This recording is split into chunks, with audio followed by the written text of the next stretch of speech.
Mesdames et messieurs, les présentations seraient en français et en anglais, donc si quelqu'un a besoin d'une traduction, vous pouvez recevoir un casque à l'extérieur. So if anybody needs translation into French or into English, you can have a nice translating earphone outside. The translators are ready for us. Okay. Hello. Okay, I think we're ready to begin. Welcome everybody, and by everybody I also mean our online audience, because this event is being live streamed. So we'd like to acknowledge the attendance of our online friends, and indeed if you would like to participate, if you tweet at hashtag ArtCop21, we'll try and pick up your questions too. I recognize most of the faces in the room, but in case you've also joined us from the general public today, welcome. This Green Process and Content session is part of a larger event called the ArtCop21 Professional Workshop, which is a 2-day event for representatives of arts councils, funding agencies, cities, ministries, and representatives of the cultural field to explore environmental sustainability and sustainable development and the role of culture within this field. So welcome if you've joined us just for this session. My name is Charlotte Johnston, and I'm head of creative programs at Julie's Bicycle. We're a charity working in the UK and internationally around environmental sustainability. And very shortly, I will hand over to our co-moderator for this session, Guy Guypens from the Kai Theatre in Brussels. Briefly, I just wanted to unpack the meaning of the title of this session from one perspective, and Guy will continue from the other, to say that when we speak about green process, we don't want to limit the conversation to a question of eco-efficiency and the very technical approaches to understanding our environmental impacts and footprints. This, of course, is very important, but we recognize that there's a very broad spectrum of what process means. We've already encountered some of this in the morning session today, and indeed I think our panel will unpack that also, in the sense that depending on where you are in the world, what kind of arts practice you are engaging with, and indeed what the environmental issues are that you are trying to engage with, process might mean very different things, from utilizing indigenous knowledge all the way through to addressing issues like energy and waste in very practical measures, if those are of broader relevance. So thank you again, and I will pass on now to Guy, who will introduce our first panel of the day. Okay, so my name is Guy Guypens. I'm the director of Kai Theatre. It's a performing arts center in Brussels. Yes, I guess I'm here because the title was Content versus Process, and so I'm here for the content, so to say. But I think it is, as Cholet said, of course, two words that are impossible to oppose, because both basically mean everything. Content, everything is content, everything is process. So we're not going to go into that classical discussion that is very clearly in our arts and cultural world, a discussion between what artists bring in as content, what creatives bring in as content, and what then the process is around it. But I think it is more important to connect them tonight, this afternoon, than to oppose them. So we will, the process of this session, which is 3 hours long, we will cut it in two. We're going to have 4 presentations, and then we will have a first panel discussion, because 7 and then a panel discussion with 7 is probably a bit much. So we will have 4, and then 3 more, and then another panel discussion after that, and also a discussion with you, with the audience. Our first speaker of the afternoon is Hervé Fournier from Réseau Éco-Événement Terra 21. I'm sure he will introduce himself extensively. So Hervé, I don't know if you want to sit here, if you have a presentation to show, and then you have to sit in the middle.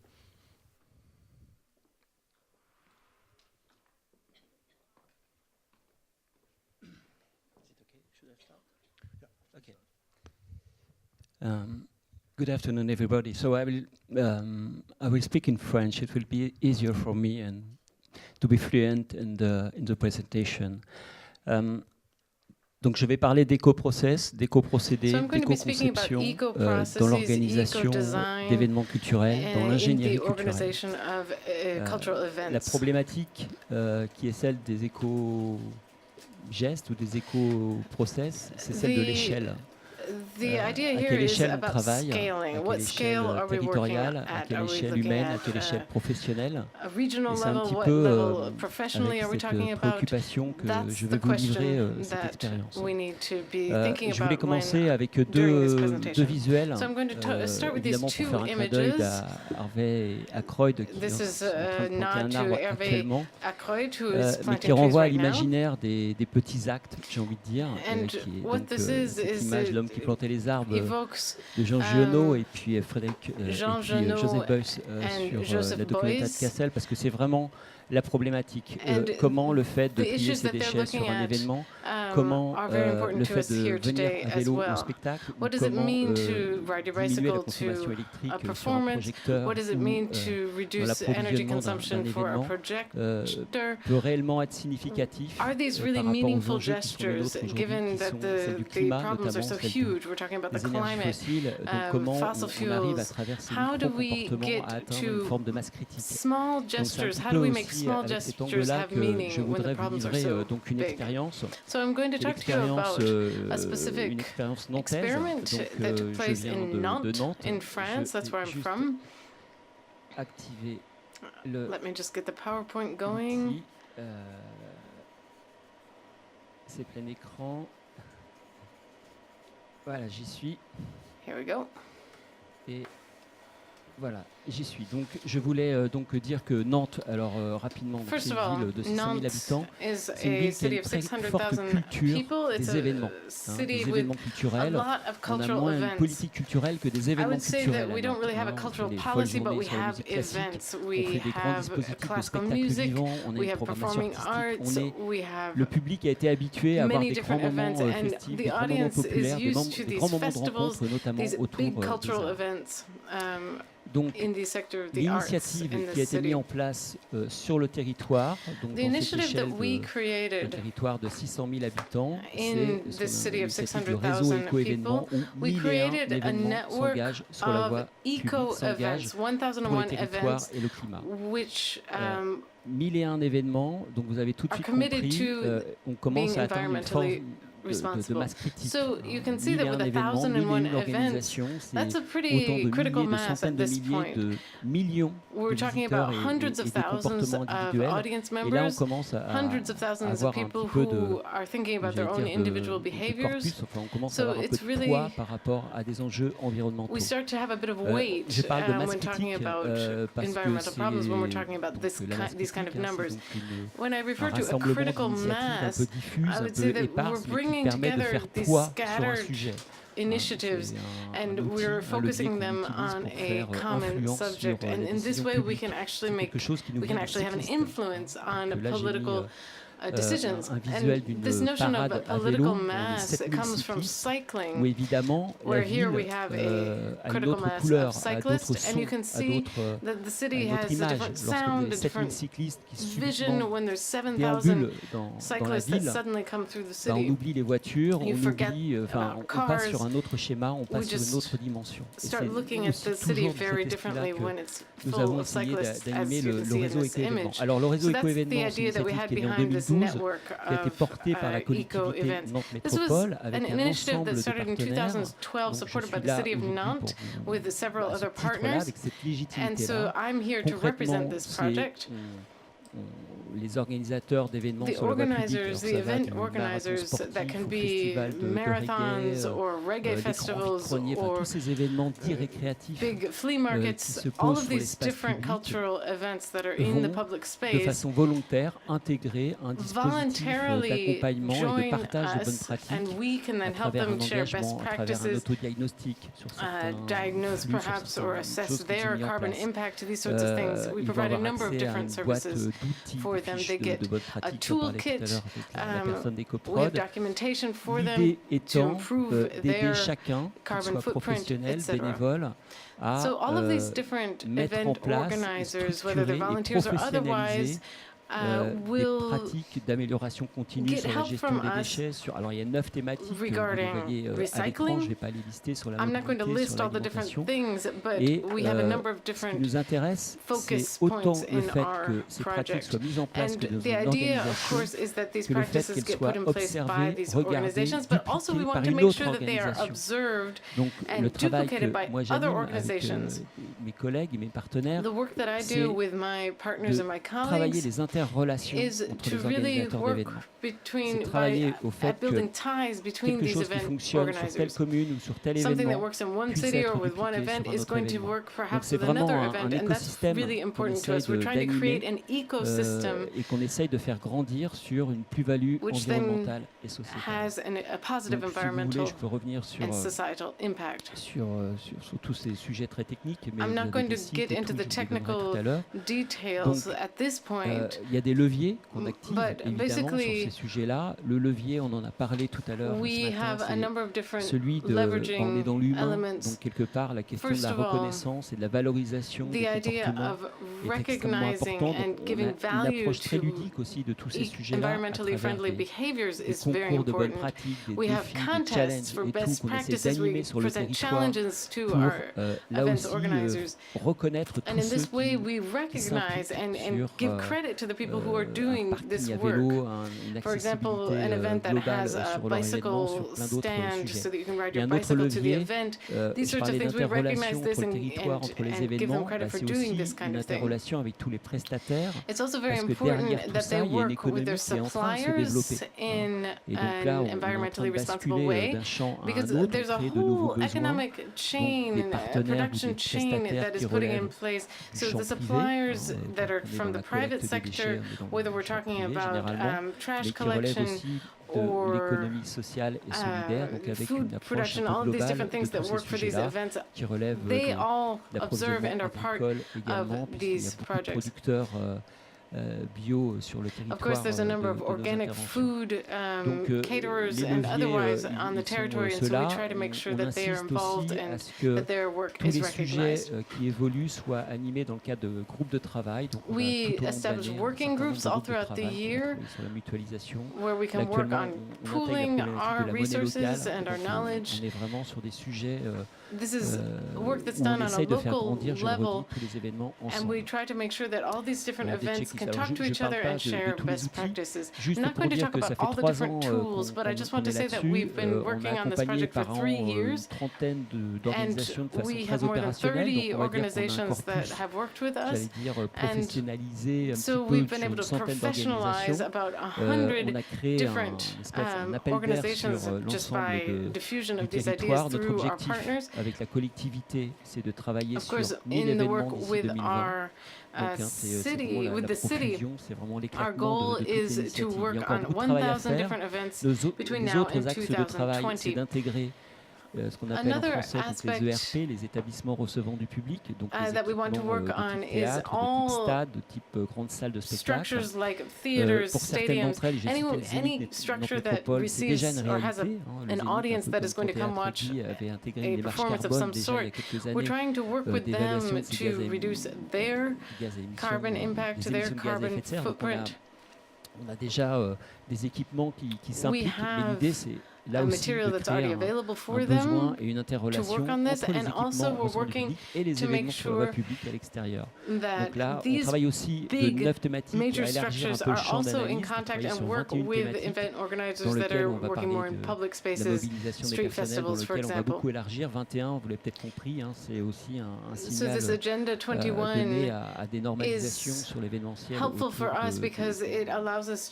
plusieurs thématiques. Les leviers, c'est aussi issues, these environmental issues.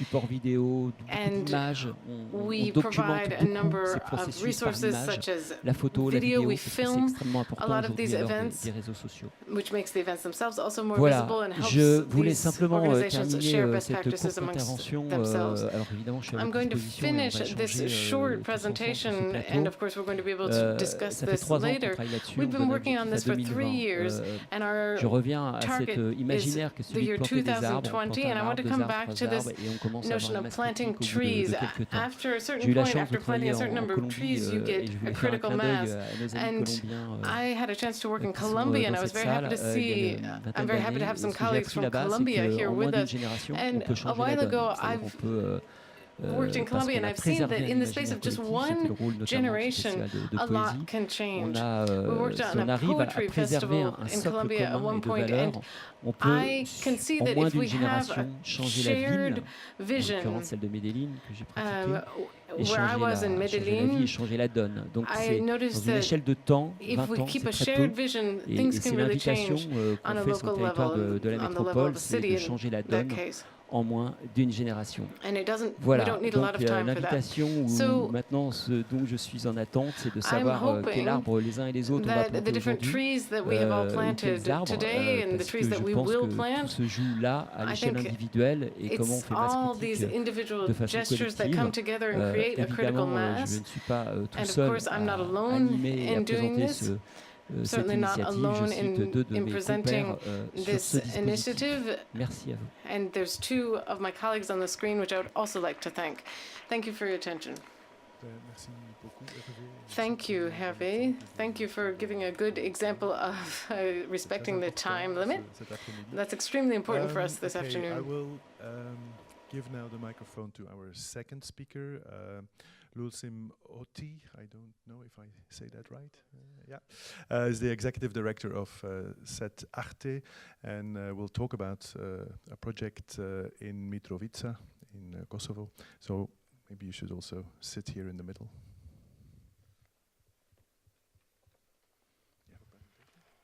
Yeah. Thank you. Hello, everybody. My name is Lulsim Oti. I am a director of 7 Arte organization, which is located in Mitrovica. Mitrovica is a city in the north of Kosovo.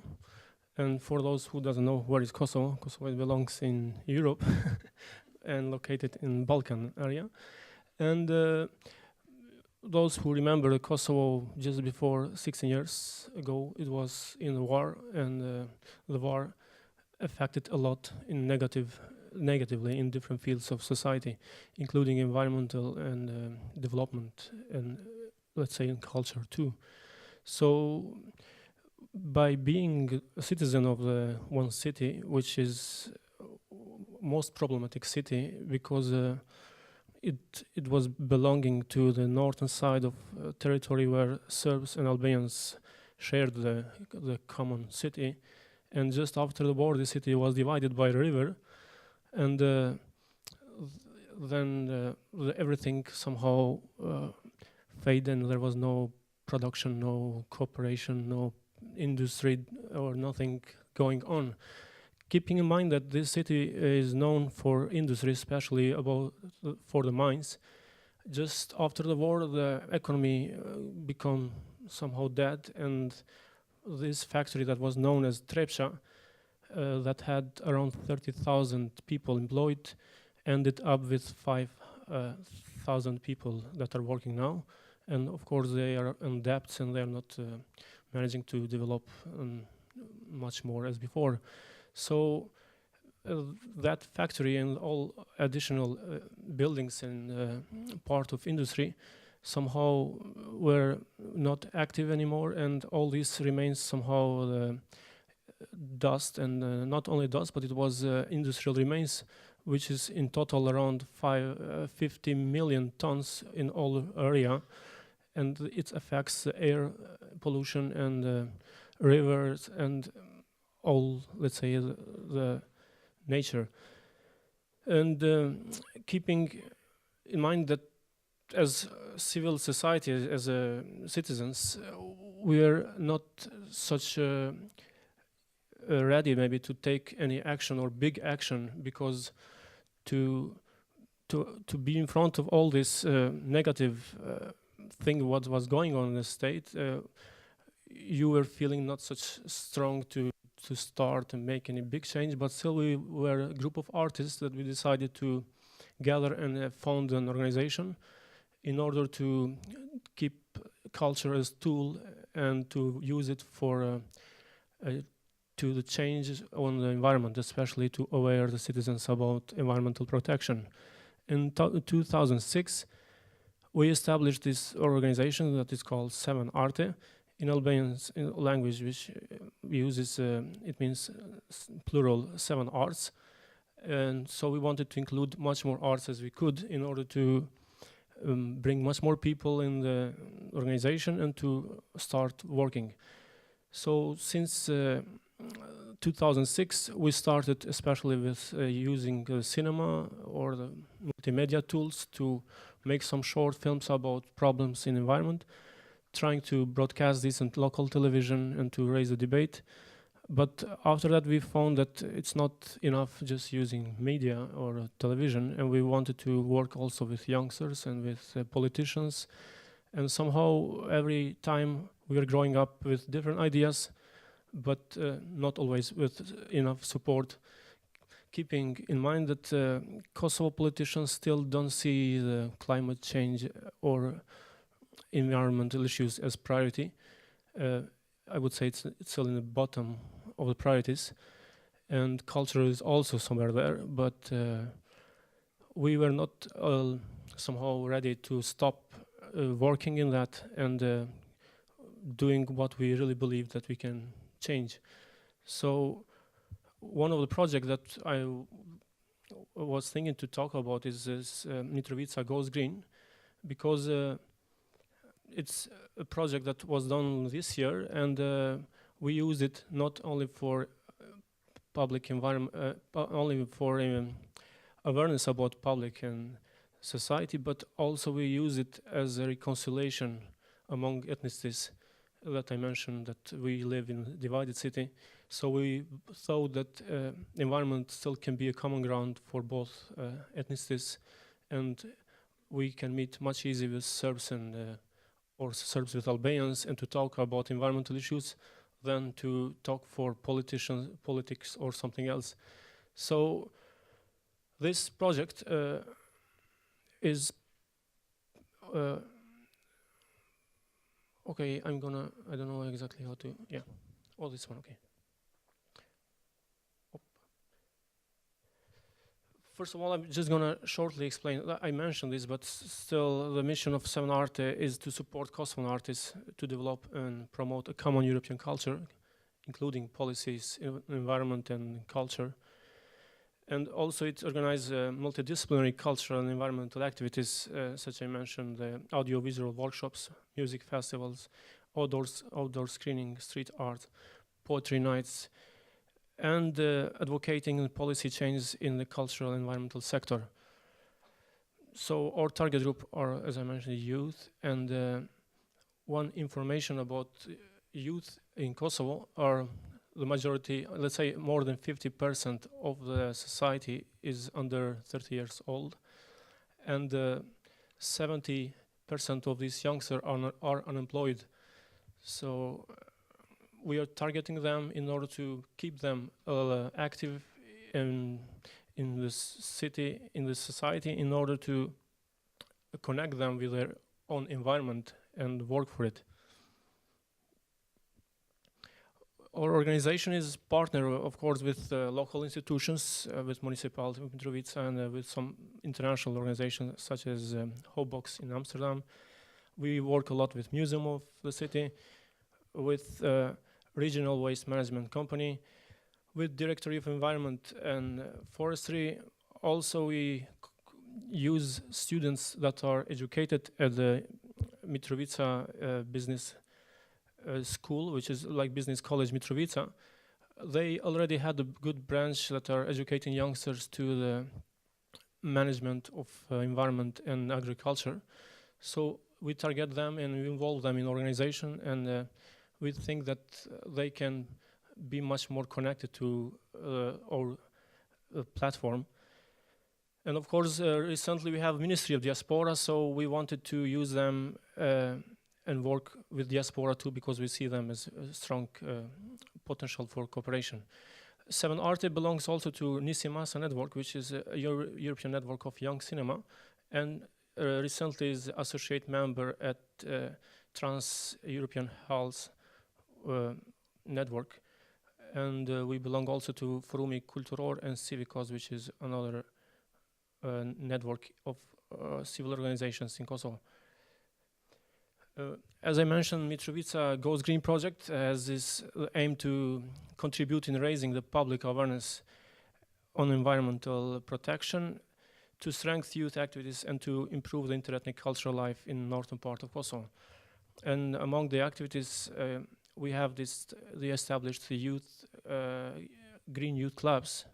We already started in the region to have this group of youngsters that will talk about environmental issues, would make small projects in community, and in that way we hope to develop it further.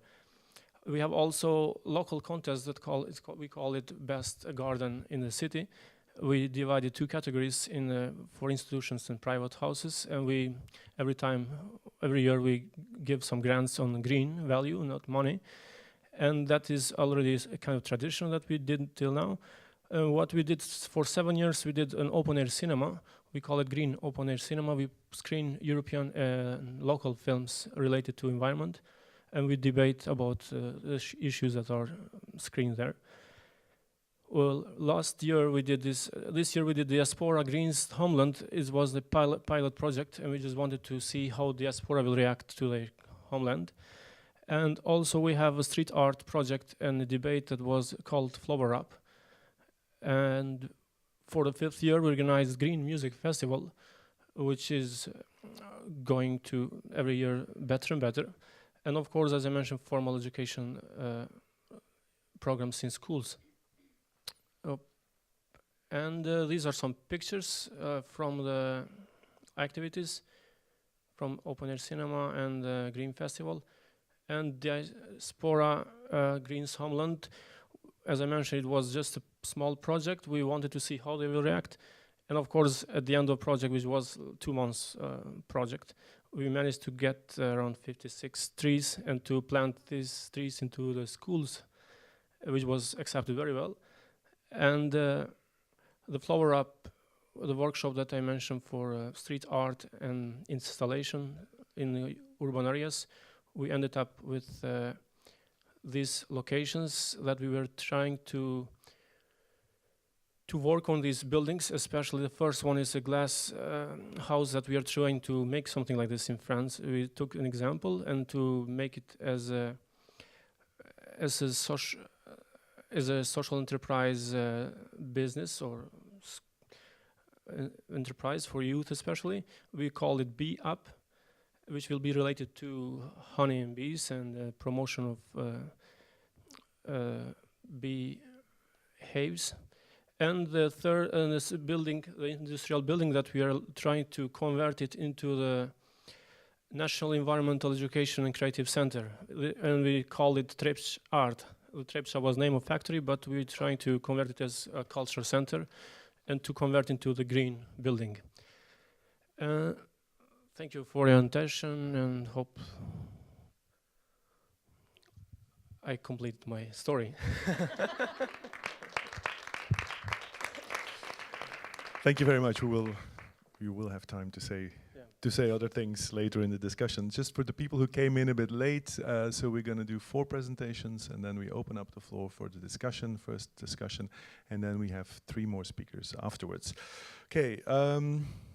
La prochaine présentation, c'est par Véronique Fermé. Is done by Véronique Fermé, who is donc le project manager au Festival international d'art lyrique.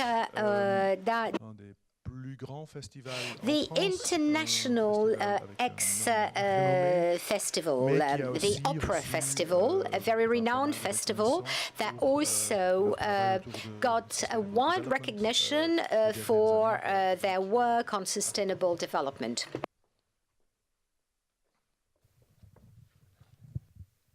Bonjour, merci. Good afternoon, and thank you again to the organizers for bringing us together here today. I'm going to rapidly present the festival. It's been around since 1948. It's a non-profit. It happens in July. And for the last 3 years, we've also had 3 weeks in June, and there's at least 7 operas that are produced in addition to other musical productions, 23 different concert spaces, 80-some thousand audience members, and more than 800 employees every year. So we started looking at our sustainable development in 2010 by doing a carbon footprint analysis.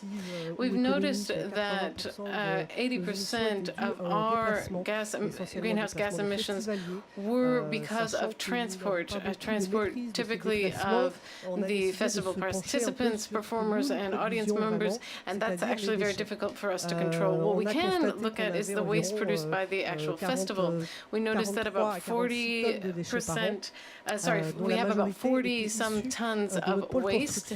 That was in 2014, and most of that is from our construction site, because actually this festival produces sets for operas specifically. Since 1948, we've been producing opera sets. And so we've got woodworking, metalworking, decoration, and we build 3 to 5 sets per year, which end up being destroyed after about 3 or 6 years on tour. And we thought that perhaps that's where we can make a difference. So we looked at all the sources of our waste to see what we might be able to do to reduce our waste. And we started, of course, by recycling. And we realized that if we just recycled, very simply recycled wood, industrial waste, very normal industrial waste, or cardboard, paint, etc., by just recycling, we could actually save 20% by ton of our waste disposal costs. So that's pretty important for us. We realized that there's between 13 and 70% of the material used for the different sets that are actually recyclable. That was our first step. Secondly, we decided to look at how we might reduce waste. We replied to a call for tender about preventing waste, and we received funding for 2014 to 2017 to work on the building of our sets and to put a process of eco-design in place. And so the idea is to go from a linear economy to a circular economy. So that means instead of taking raw materials, transforming them, and then disposing of them, we will rather take the waste and use it as raw material for our work. So we did some first experiments with this circular economy. For instance, we took a set that was in 2007 and we used it for the ticket office in 2013. We also worked with a provider, a supplier, who gave us 300 square meters of mirrors in 2012, which they then took and recycled after that set was done. We've also managed to use some parts of sets for other shows in subsequent years. So actually sometimes one set can be, the materials can be used for several different sets in subsequent years. So the idea behind eco-design is to really work on the entire life cycle of a set, so not to just look at the raw materials, whether it's environmentally friendly or not, but really to look at how these raw materials are used, what the human role, of course, is in this, and the energy that is used to do this work, of course, the transport of these sets, whether going from workshops to the concert halls or while on tour, and of course, how do we dispose or reuse these raw materials? So we worked on all of these different steps, and we had a financial decision-making tool, because of course we can buy more expensive raw materials, and would that actually help us or not? And what we realized is that if we analyze every step, if we analyze the financial impact of every step, we realize that there's a lot of savings that we could make, most of them in transport, especially for tours. Of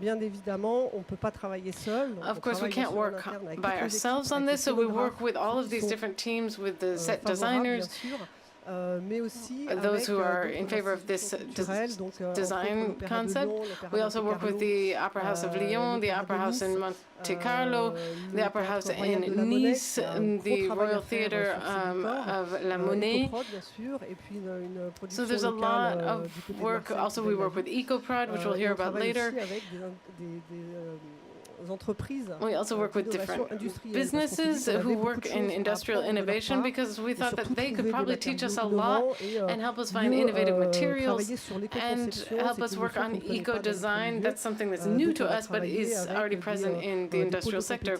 So we work with competitiveness clusters on construction who are working on innovative materials, chemical industries as well. We work with Trit Horticole, which provides organic paint, and also woodworking studios. So this is something we've been doing for about the last year and a half. And our issue, of course, this is a very local project for the time being, and it's difficult to identify which cultural partners already exist either in France or abroad that might be able to help us. We discovered by chance that the Opera House in Nice was interested in eco-design. We're very happy to find that out. We also work with our co-producers on environmental policy that exist in their countries because, of course, we have certain, we're mandated to do certain types of recycling that are not in place in other countries. So we test different techniques as well in our workshops, and the idea is to be able to publish the results of these experiments so that they can then be used by other structures. That's what the ADEME, the funder of this project, gave us. They told us they wanted this to be something that we could share with other structures so that they could also improve their eco-design concept. We worked on 2 productions specifically in 2015 with eco-design. L'Enlèvement Sérail was one. We were trying to reduce the amount of styrofoam that we were using. We managed to reduce it by 30%. We found alternative materials, and we had a very innovative system to create sand, which was made from cork, so it's 100% compostable. We were very proud of this. The cork to make the sand was actually made with purely plant-based dyes, so it was entirely compostable. So all that was left over was some styrofoam, but everything else was wood and products derived from wood. For instance, paper pulp, which we used in place of other products, cork, which was used in place of styrofoam in many cases.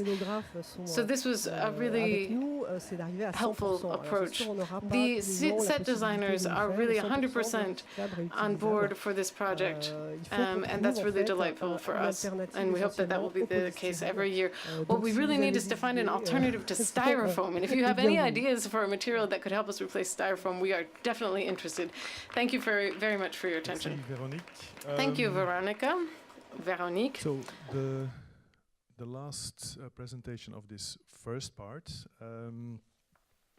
will be a presentation by the artist collective Basurama, founded by Mónica Gutiérrez Herrero and Juan López Aranguren Blasquez. I hope this was more or less okay. Huh? I don't know if you're both going to speak or just, yeah. So, okay, yeah. So Juan will present the work of Basurama, which is a Spanish artist collective.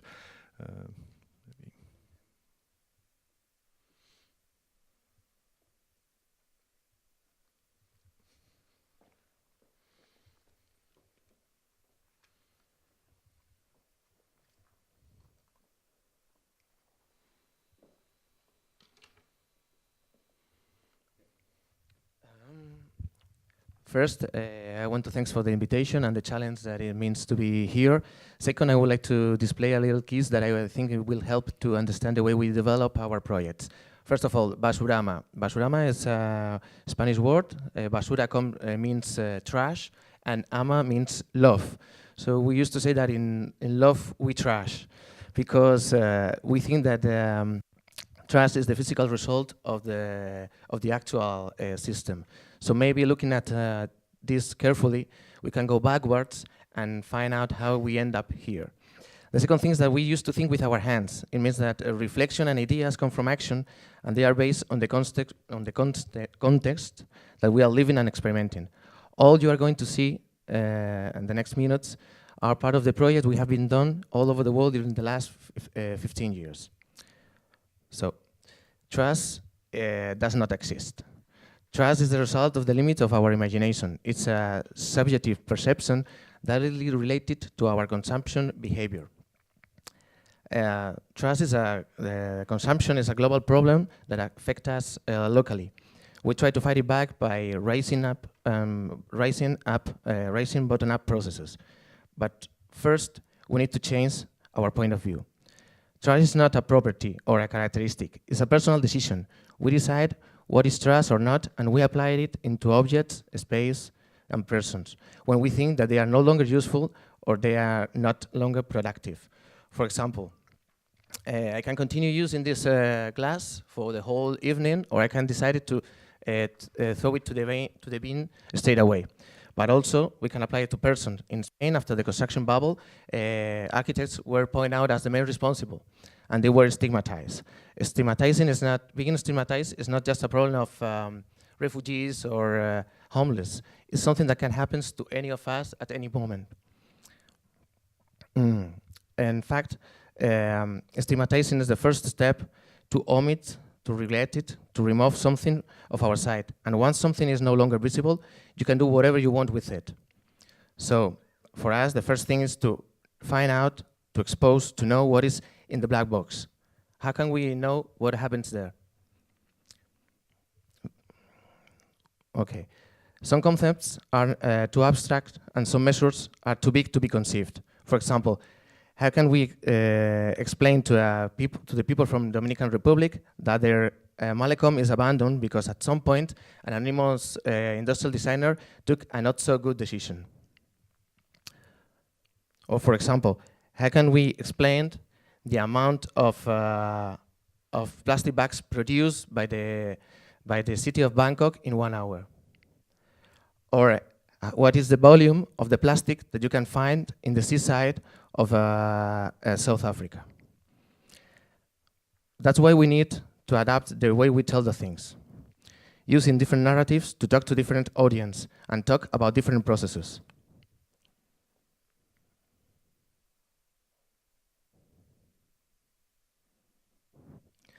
But it's not only about telling things, it's mostly about nourishing and raising questions to set up a soil where they can grow.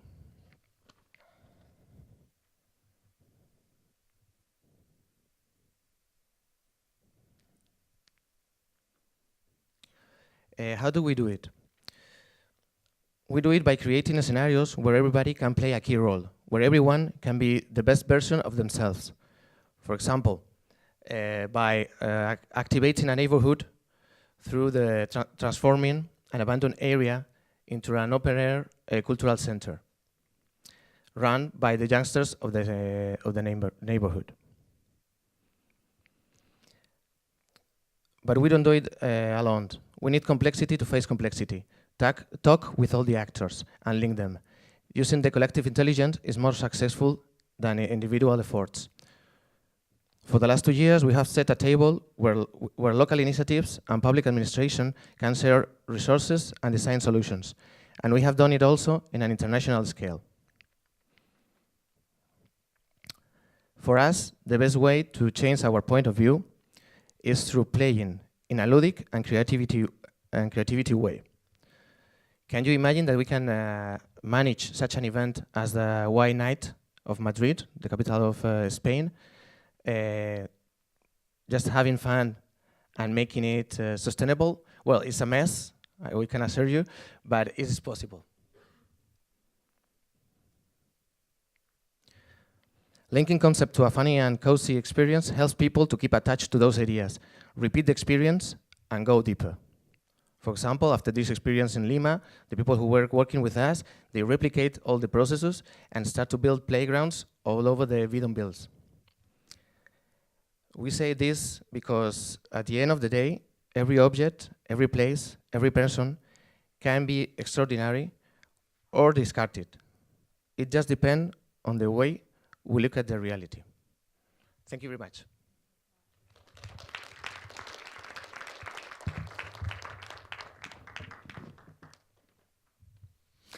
Thank you, Juan.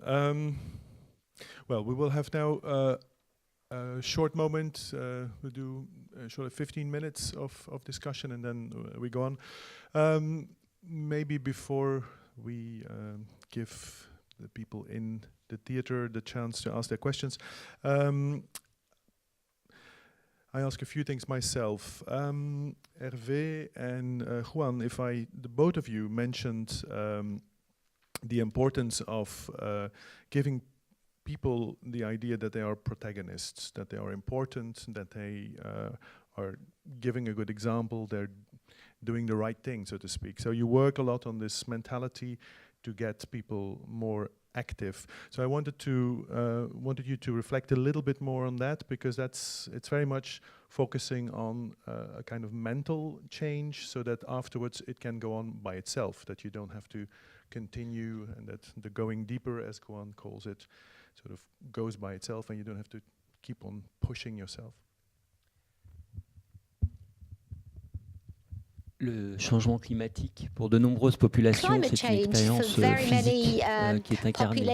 Is a physical experience. It is difficulties to access to food. It's a problem with the quality of the air people breathe in a lot of the city of the thousand hemisphere. I would like to add that for us in the north, we also have to approach these issues through personal experience, and this is why we insist on behavior. Everybody has a part to play. Everybody has to experience some possibilities of being involved in the organization of things.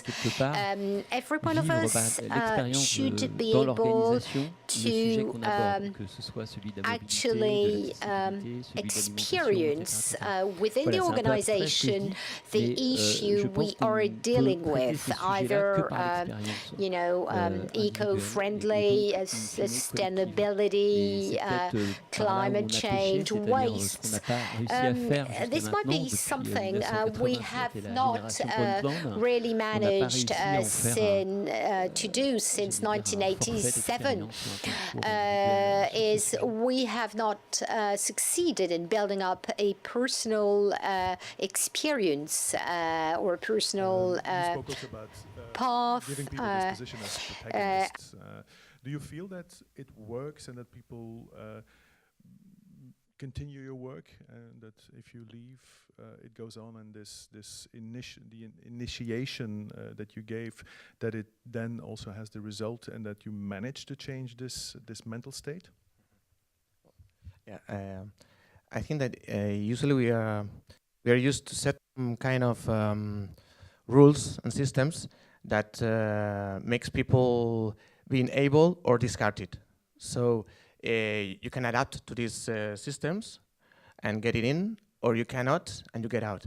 If we start to change the system and we adapt the systems to the main properties that people already have, and we try to create these scenarios where they can be, they can show their main capacities, then you don't even need to push them to do anything.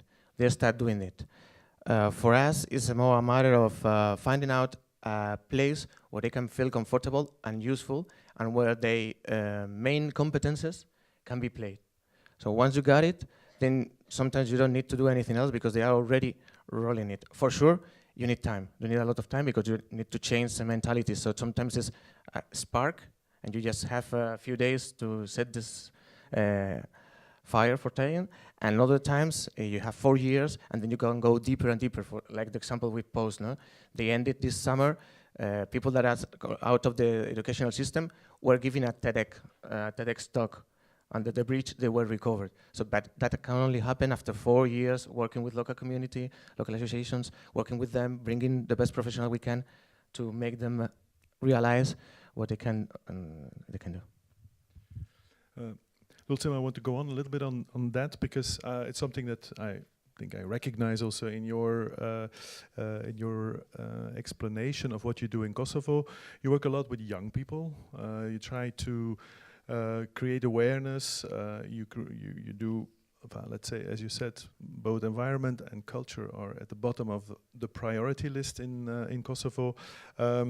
This initiation, this awareness element, and making them realize what's going on. Do you see also that it is base for action? Same thing. Does it create a base for action afterwards, or you have the feeling I have to repeat, and if I move myself away from the action stops?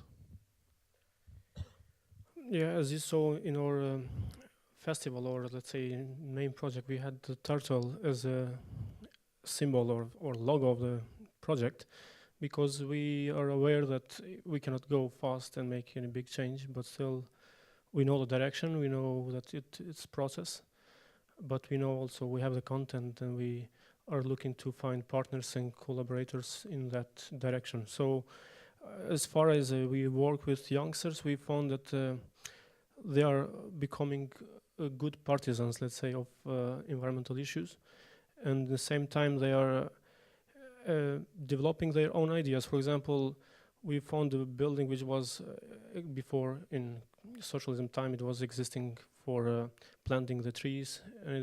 It was like glass house, greenhouse, and one of the youngsters was saying, I see it next year it's gonna be like a place that will have plants, and it will be educational center for kids. And we made this young group to develop this project and to make them as proposal for to go further with it. So we never thought that just giving a chance to the youngsters, it will spark with some new ideas. So that's very useful. Even that we have, to be fair, a lot of challenges with, let's say, with financial support, because as I mentioned, we are not these themes are not priority. But we have that passion that we really want to change. And yeah, we know the direction, so let's hope. It's interesting that you call them partisans. Maybe we should aim for, instead of a conference of parties, the next time should be conference of partisans. Step forward. Véronique, you started, tu as commencé à dire quelque chose sur la Véronique, mobilité. You started out by talking about mobility and the mobility of the audience, and you said that you can't influence this actually. Can you perhaps say why you can't actually have any impact on the way the audience members come to the festival? There are two reasons for this. The first is that the transports are not actually very easy to come by in the X region, and often the performances end at 1 o'clock in the morning, and we ask the city, if we were to ask the city to give us buses at 1 o'clock in the morning every night for a month, that is simply not going to work. And we also have audience members who aren't used to sharing their cars or who are used to taking public transport. These are often people who are a bit older, who like to have their own car, who want to be comfortable, and that's the audience that we're typically dealing with. Next year we hope to put in place a project for at least 2 performances or 2 parties in the evening, and for these evenings there are reduced rates, reduced ticket prices for young people, and there we hope to put a free bus in place between Aix and Marseille. And pas s'arrêter où il veut dans la ville d'Aix. Voilà. There's also, of course, regulations regarding the city, where buses can stop, etc. It's not as easy as you think. I would like to ask for perhaps 2 questions from the audience. Please speak up, and I will repeat your question for the people who are on live stream. I will repeat them so the people who are watching us on live stream can also follow.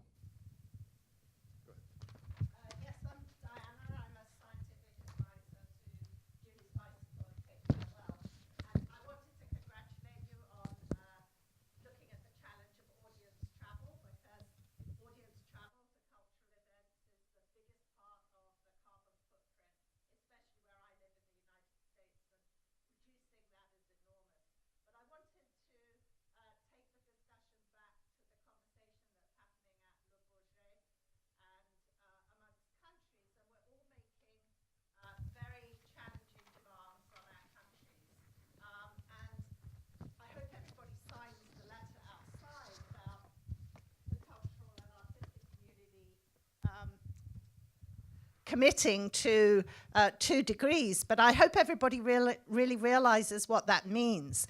It would be a lot better if this sector converted that into the % emission reductions. And that actually means people signing up to reducing the emissions from their events at least by 50%, probably 80% if you're in the north.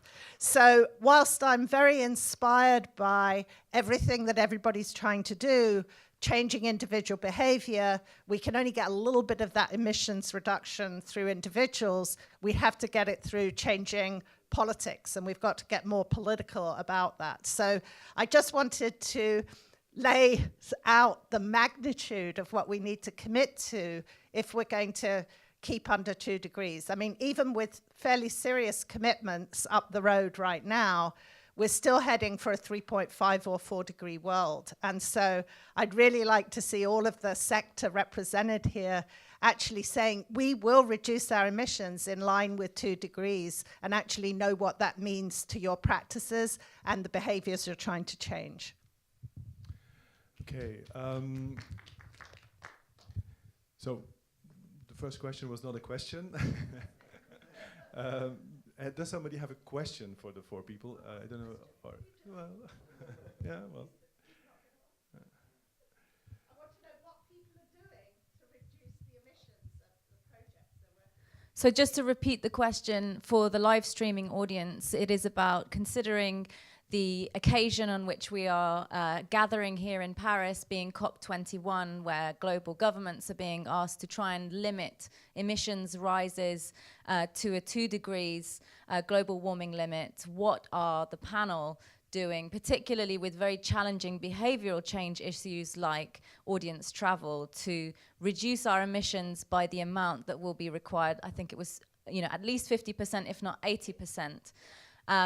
Which is, I think, maybe a question we can address now, but also pick up once all of the speakers have had their say, because I think it will undoubtedly be a very diverse and multilateral answer, depending on where it is we're speaking from. So thank you for your question, Diana. And as Guy said, are there any other questions more directly? So one more question, and then we will come back for more questions later when the other 3 people have spoken. So maybe you, Peter. I wanted to respond. Okay. In support of Diana, so no. Okay. It's another statement. Oh, okay. Of course, I agree with you, and the challenge is, of course, to reduce drastically our emissions. In Nantes, the policy is of the Eco-Event organization is to... Je vais continuer en français, excusez-moi.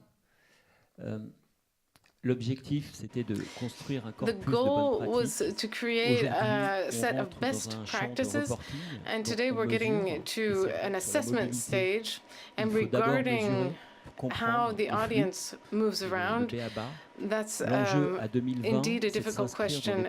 The goal for 2020 qui vont aller plus loin que celles des États sur la COP work with local governments, and we're hoping that local governments can have even more ambitious goals than the national governments which are currently negotiating. So the idea is to get a commitment from at the city level, qui, en tout cas pour celle de Nantes, va être de réduire de at least for Nantes, our goal is to reduce our emissions by 40 to 50%. Donc, notre action relève également de la puissance publique locale. Voilà. So what I would say is the real strength of these types of policies is at the local level. 80% of climate actions or policies regarding emissions reductions are from cities, and I think that's where we can find the most ambitious goals.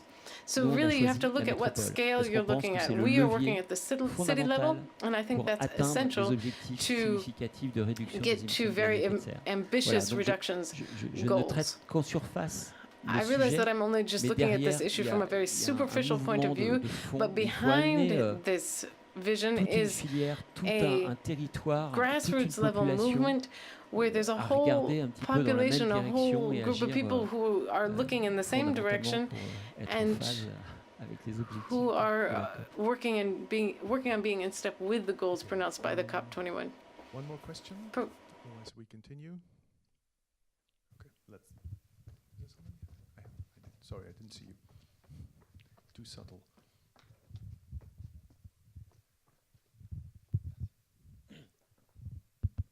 Yes, my question is about effect of substitution, meaning sometimes Veronique was talking about that, telling that a lot of healthy financial people can do some efforts in daily habits.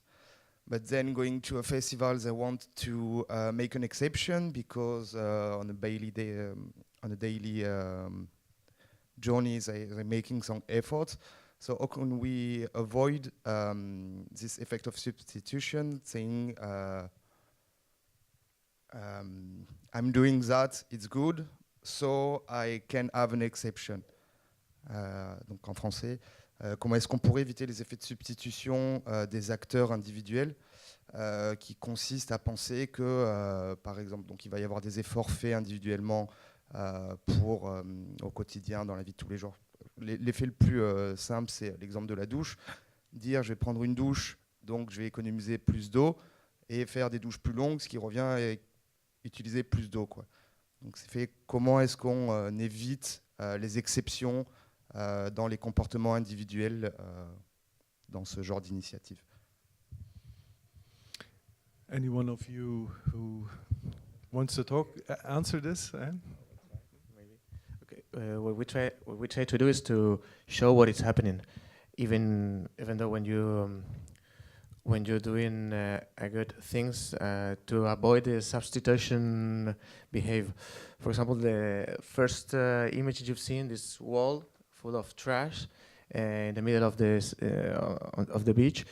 We were invited by the festival to talk about environmental issues, and what we did was to gather part of the trash they were producing and to put it into this wall in the middle of the beach. So all the people from the village were yelling against that. And we were saying, okay, this is the festival, you're enjoying so much and it's giving you so much money, but it's also producing all this trash that you don't see. So as you don't see, as you are keeping in your shower alone, no one is going to tell anything. But if you make it visible, then people start to realize and you start to notice what is happening. After this event, we were no longer invited to the festival, but they changed, and instead of having this one-shot glass, the next year they had this ones that you pay €1 and then you have to give it back, so you were reusing the same glasses all the time during the 5 days festival. So maybe visualizing, making visible these hidden processes helps to change that behavior. Antanas Mokus, who made a video in Bogota to show all the inhabitants how they had to take a shower. He was the mayor of Bogota. Okay, we keep the rest of the questions for the discussion afterwards, which will be longer. Surely, I propose that you come and sit here, and I'll go there. Yeah. So we continue. I should say also that because we are going straight through a 3-hour session, we won't be offended if you need to go and grab 2 seconds of fresh air or relieve yourselves if you need to. So, but we will crack on. And I will remind us all and make aware our people who are joining us for this session only that part of the 2-day conference is also about creating actions and pledges that we might be able to make as a community together. And so one of the things that would be nice to do as we go through is to just be conscious of what some of those actions, common themes and issues we would like to tease out further are for us to continue discussing. So without further ado, though, I'm going to introduce our next speaker, who is Charlotte Streck from Climate Focus. Charlotte is actually, pull this up so I don't get it wrong, Director of Climate Focus, an international advisory company on climate policy with offices in Amsterdam, Berlin, Bogota, and Washington, D.C. And she's going to present a project that she's been leading on, called Sinfonia Tropico, raising awareness about the loss of biodiversity in Colombia. So, Charlotte, if you could join us here, and I'll give you I'm standing up, if that is okay. Good. So, I'm a lawyer and biologist. My first COP was COP5. And I work as an advisor to governments and to NGOs mostly with a specialization on land use. That is agriculture, sustainable agriculture, and reduction of emissions from deforestation, forest degradation, sustainable forest management, and carbon sequestration from forestry. All this has a lot of acronyms, and we speak a language. I could easily now give a presentation that everybody would understand in Le Bourget, and you would have no idea what I was talking about. So many acronyms. So I go, since 16 years to these COPs. And in a world where we all talk to each other, we are 30,000 people, and we clap on our shoulders and say, we are dealing with the most important problem of humankind. We do it again and again, and we do it, louder among each other. But we go out and we see, that in these 16 years that I do it, very little has changed. I congratulate you all to your projects, but all your projects have been offset by a doubling of emissions in the same time. So we are here, it's just not enough. So this is why I'm in Paris, and now I have 8 minutes to explain you why I'm here. So if you go next. So at some point in 2011, I took a sabbatical because I thought I can't go and write reports and papers, peer-reviewed or not peer-reviewed, whatever. And nothing happens. We are not only losing the battle against climate change, we are losing the battle in the public opinion. We are actually, we have more climate skeptics today than we had when I started this. So there we have a serious problem. So somewhere, the environmental community has left the world behind. There is an increasing gap between us and our reports and our science and the rest of the world. And I said, I can't, for my decision in my sabbatical is I can't continue just writing reports if I do not reconnect to people. And looking at this against the backdrop that environmental so I started reading then, and environmental communication is very bad, It's also a challenge because it's an incredibly complex topic that we are trying to communicate, which affects all sectors of the economy, all countries in a different way, and it's very difficult to condense it to a few messages and even worse to some action items. And it's always easier from the psychology of the people to believe it's not true. So I can talk for 2 hours about the evidence of climate change, and then we had the BBC example this morning. There comes somebody, talks 2 minutes and says it's not true. I tend to believe this 2 minutes because it's just more comfortable to me. Next, please. There's a lot of interests against us, and they are well funded, and they are not going through the process in publishing peer-reviewed papers. So if we have the climate skeptics, they go right away to the press, and they don't bother about the science. And what the scientific community has done or is doing, it is responding to the claims of climate skeptics through peer-reviewed papers 3 years later. And so that's also not really working. Next one. That type of communication doesn't work. You know, this is the graphs that we have in our papers, and nobody understands them, and it doesn't affect me, it doesn't touch me. Even movies like the Al Gore movie, where he goes and there's all this curves and goes up and up and up, and it doesn't help because it just shows this enormous problem, and we go out and we feel small and we resign. We say, we can't do anything, so if it is so bad, then just let's go on, you know, like the dance on the volcano. So all this we know now. Next one. So we need to reconnect, and we need to bring society together, and that was one of what I have been trying for the last 3 years. A dialogue between those that I feel are better in communicating concern than we are, certainly than I am. So, and there are artists and all sort of artists, they have a way to touching people in a different part of the brain, in a different part of the body, in the different part, you know, where the heart is.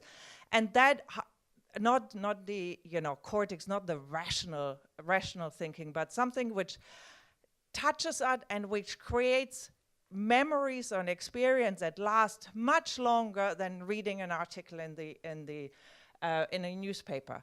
So I started working with artists in different ways. So these are examples in different ways. I tell you, and I would ask all of you to also to engage in these type of dialogues with environmental experts or with artists, depending on where side you are. It's not easy, because we do speak different language. And I can tell you that artists drive me crazy with their ego. And all this, you know, you need to be so careful what you say, and then, you know, it's difficult people, but they can create, as you know, wonderful things. So I still think it is worth it, and I'm not saying that we are any better, you know, we come from our worlds, and our worlds are different, and we have different ways to interact and to communicate. So I started together, because of this idea of bringing arts and environment together, I started developing projects in cooperation between scientists and artists. 3 minutes, right? Yeah, artists. We have always in this, we had a precedent in Central Asia, which is called glacier music, where we took the melting of the glacier and the sound of the melting of the glacier in Kazakhstan. So this is actually sounds that I could have recorded in my bathroom when you hear them. But since we did it with Swiss TV and with high sensitive microphones in the glaciers, it had a much more powerful story.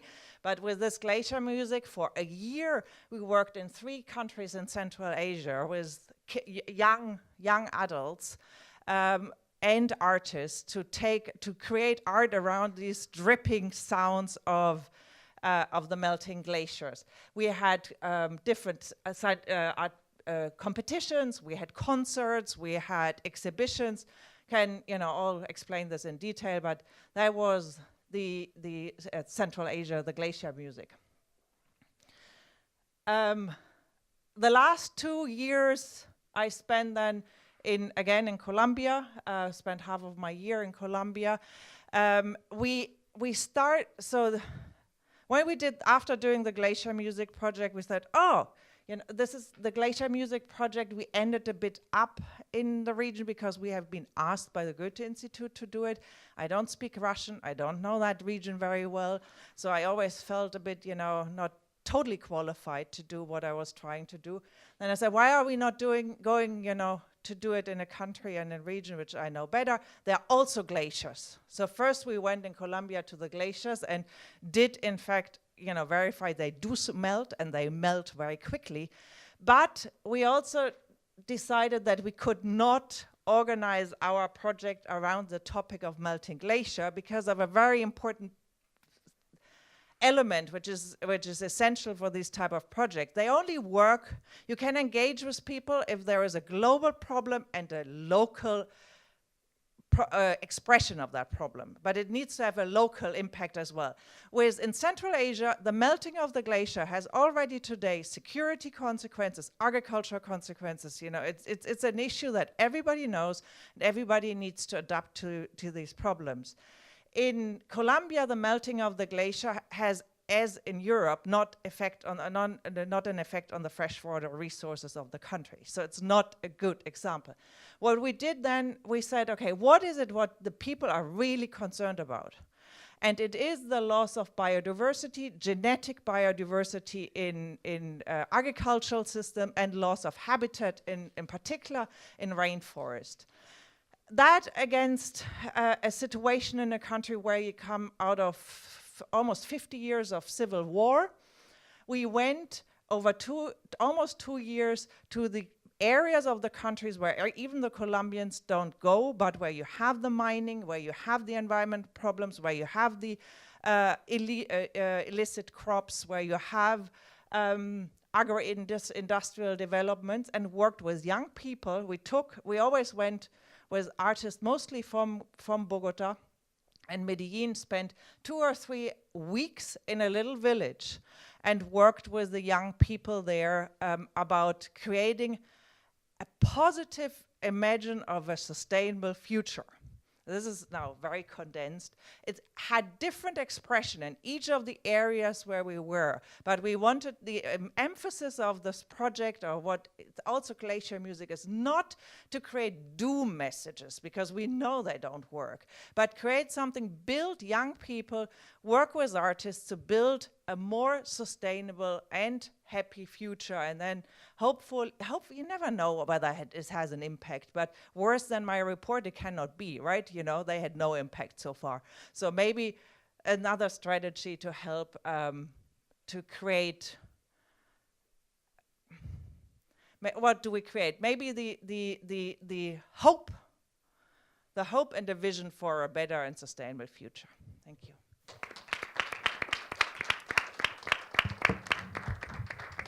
Thank you, Charlotte. Lots of food for thought there. But we will crack on. And our next speaker is Sophie Delorme from France Television for EcoProd.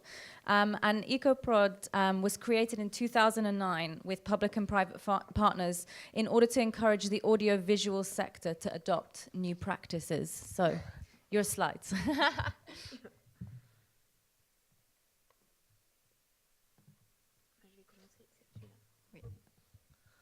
Bonjour à tous, donc moi je vais parler en français, ça va être mieux pour tout le monde. Donc EcoProd. Moi je travaille à France Télévisions. So I work at France Television in the Department for Social Responsibility and Sustainable Development. France Television is the central audiovisual site in France. I was really very interested in what we just heard, but I'm going to react to that later.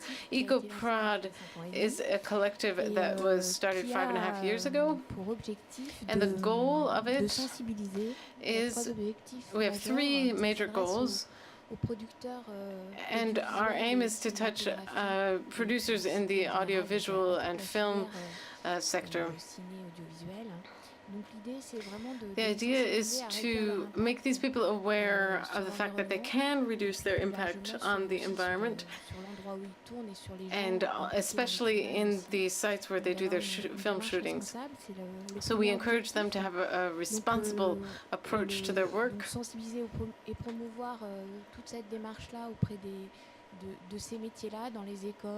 So we work in film schools, really with professionals in the sector. And then, of course, we want to make sure that all the stakeholders in the audiovisual and film sectors are aware of environmental issues. And EcoProd is something that some film goers and TV watchers are aware of now. It's a project that is actually much more visible now. Because of course these professionals need to be aware of the fact that they have an impact on the environment, and this is something that spectators are not necessarily aware of. Of course, cinema, television, their major environmental impact is, of course, how people actually perceive these issues. That's where the audiovisual sector can really act. EcoProd is a collective. We have 9 partners: France Television, TF1, CNC, which is extremely important for the film and audiovisual sectors in France. It's a commissioner and funder of a lot of different projects. There is the Commission for Films in Ile-de-France, that's at Paris. I'm going to cite them all because otherwise they'll be mad. So even if you're not aware of these different organizations, it's important for me to cite them. There's the Media Pool in the Greater Paris area, which brings together cinema producers and suppliers, technical suppliers. All of these people are part of EcoProd, so we bring together a lot of professionals. So for the last 5 years, one of our priorities has been to assess carbon impact. We created a tool so that people could calculate their carbon footprint. We created a calculator which is called Carbon Clap. Carbon Clap. Je vais pas rentrer dans les The English have a similar tool called Alban, and I'm not going to go through this whole system, but basically what it is, it's a calculator that's available free on our website, where all the different steps of a production can be put in so that producers and directors can see what their carbon impact is, and they can look perhaps if they need to look at post-production or transport, or where really the emissions are coming from in the production process. And this helps them on their film sets to understand where their priorities should be. So we proposed a certain number of actions that they might do in order to reduce their emissions.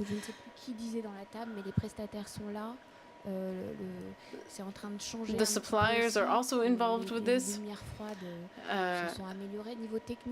Lighting is changing, becoming much more environmentally friendly. A lot of technical equipment is changing and becoming environmentally more friendly. And we're starting to get the impression that people see that respect for the environment is an essential aspect of a film shoot.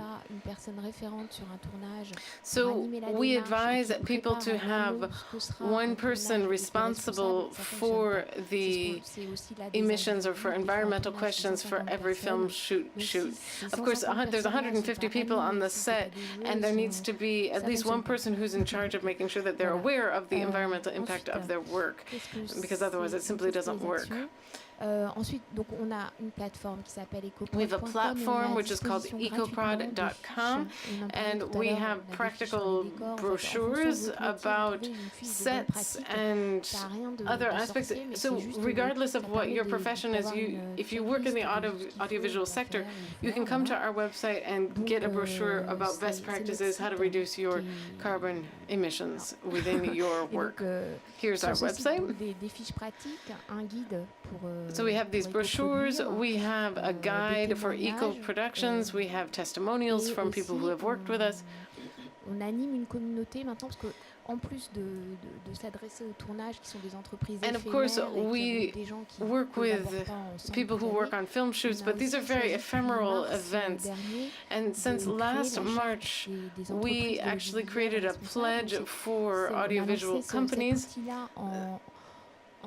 So these are permanent institutions, and we launched this pledge last March, and to encourage these institutions within their permanent structures, also on their film sets, to be more environmentally responsible on a day-to-day basis.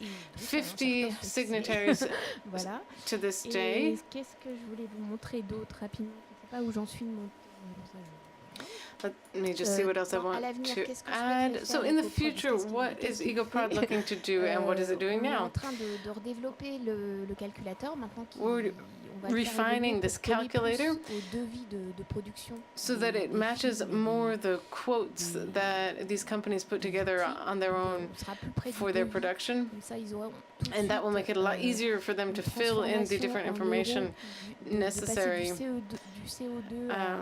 Basically, they can go from the euro to CO2. You can see exactly what the emissions for every euro spent. And the minute you start talking in financial terms, people listen. We've noticed that. And we also do work on waste. And we work on eco-design at France Television. We also worked with the X Festival with a soap opera, Plus Belle la Vie, which is actually a very green set. And just to finish, based on what Charlotte was saying, I'm not sure if you know this, it's soap opera Plus Belle la Vie. It's shown every night, which 4 million people watch every night. And in this soap opera, this week, the characters are talking about the COP21. So this is a platform also for us to make the general public aware of these questions. Thank you very much for your attention. Merci. That's fantastic. It's really great to see such a rich resource available through your work for other organizations, and also very heartening for anyone who was in the discussion this morning hearing about how terrible the British BBC has been in actually reporting on COP21 and climate issues, giving airtime to climate deniers and skeptics. It's fantastic that you're achieving actually writing climate change into our soap operas and normalizing it for people, so that we're taking the conversation out of expert closed conversations at a very high level and making them public. I think that's really fantastic. So I'm not going to take any more discussion time though, and we will have questions after our final speaker.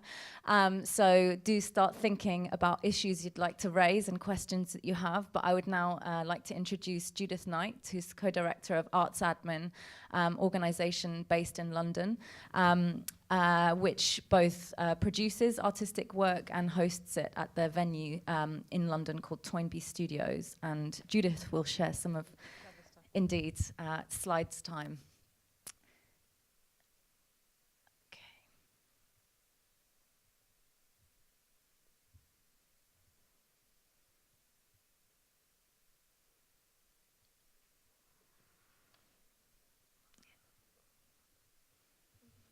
Sorry, I think the computer is also overwhelmed by all of the ideas in it.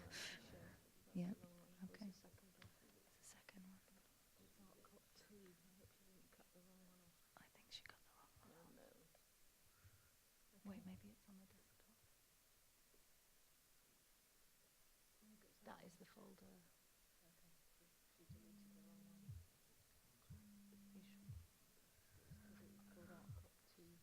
Is it going to be hugely problematic? No, I'll just double. Okay.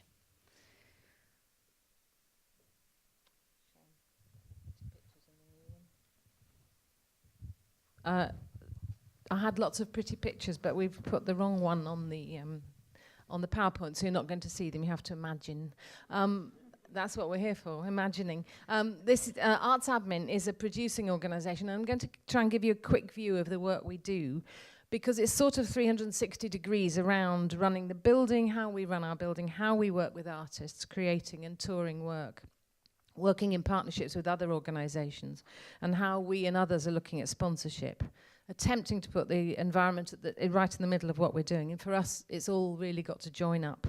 So primarily we're producers. We began in 1979, long before many of us, the more ignorant ones of us, are really engaged in this issue. And over the years, we've produced many, many projects with hundreds of all over the world, locally, nationally, internationally. We work with emerging artists as well. We do an advisory scheme encouraging young artists, showcasing education projects. And we run a building. And this is our building in Toynbee Studios in East London, which has got 4 floors of rehearsal spaces, offices, cafe. We've been there since 1994, and we've made it into a centre of development. I think in France you call it creation centre, rehearsals and performances.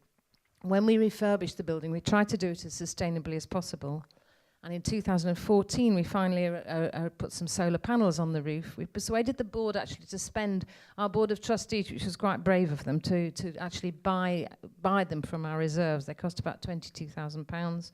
And we think in 6 or 7 years, we'll have paid that money back. We've got a green team operating in the building who look at everything from how we work to energy, waste, water, paper use, travel, touring, cleaning, catering. So we try and run the building as green as possible. But primarily then we are still producers, and some of the examples of the work we do are here. Sometimes we work in galleries, theatres, site-specific work. Here's a few projects. Out of Water by Helen Paris took place with singers and swimmers on a Norfolk beach at dawn.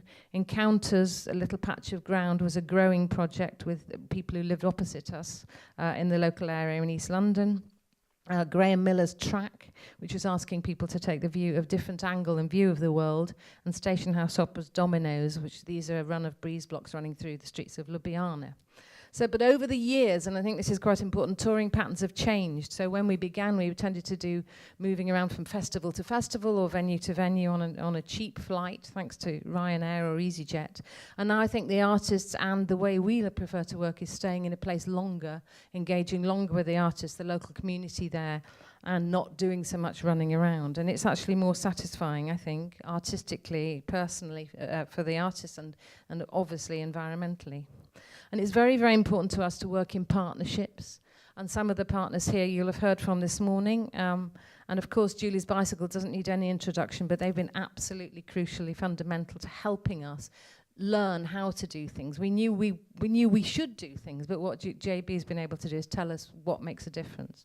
The Arts Council, Ian spoke again this morning.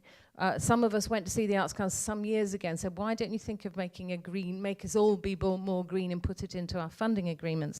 And initially they were a little bit reluctant, but actually it's really in praise of them that they've taken it on board. And it's really welcome. Culture and climate change is an initiative by Sheffield and Open Universities to actually have some artist residencies, linking them with science modelers, economists and climate scientists. In a way, I suppose that artists in residence or artists used to go and be in all the wars and actually engaging in that way and being able to communicate like Charlotte was talking about before. And Tipping Point, which has been really crucial, and some people here have been involved in that as well, right from the very beginning. I think for us in the UK, this was the first time, really, that artists and scientists got together in the same room.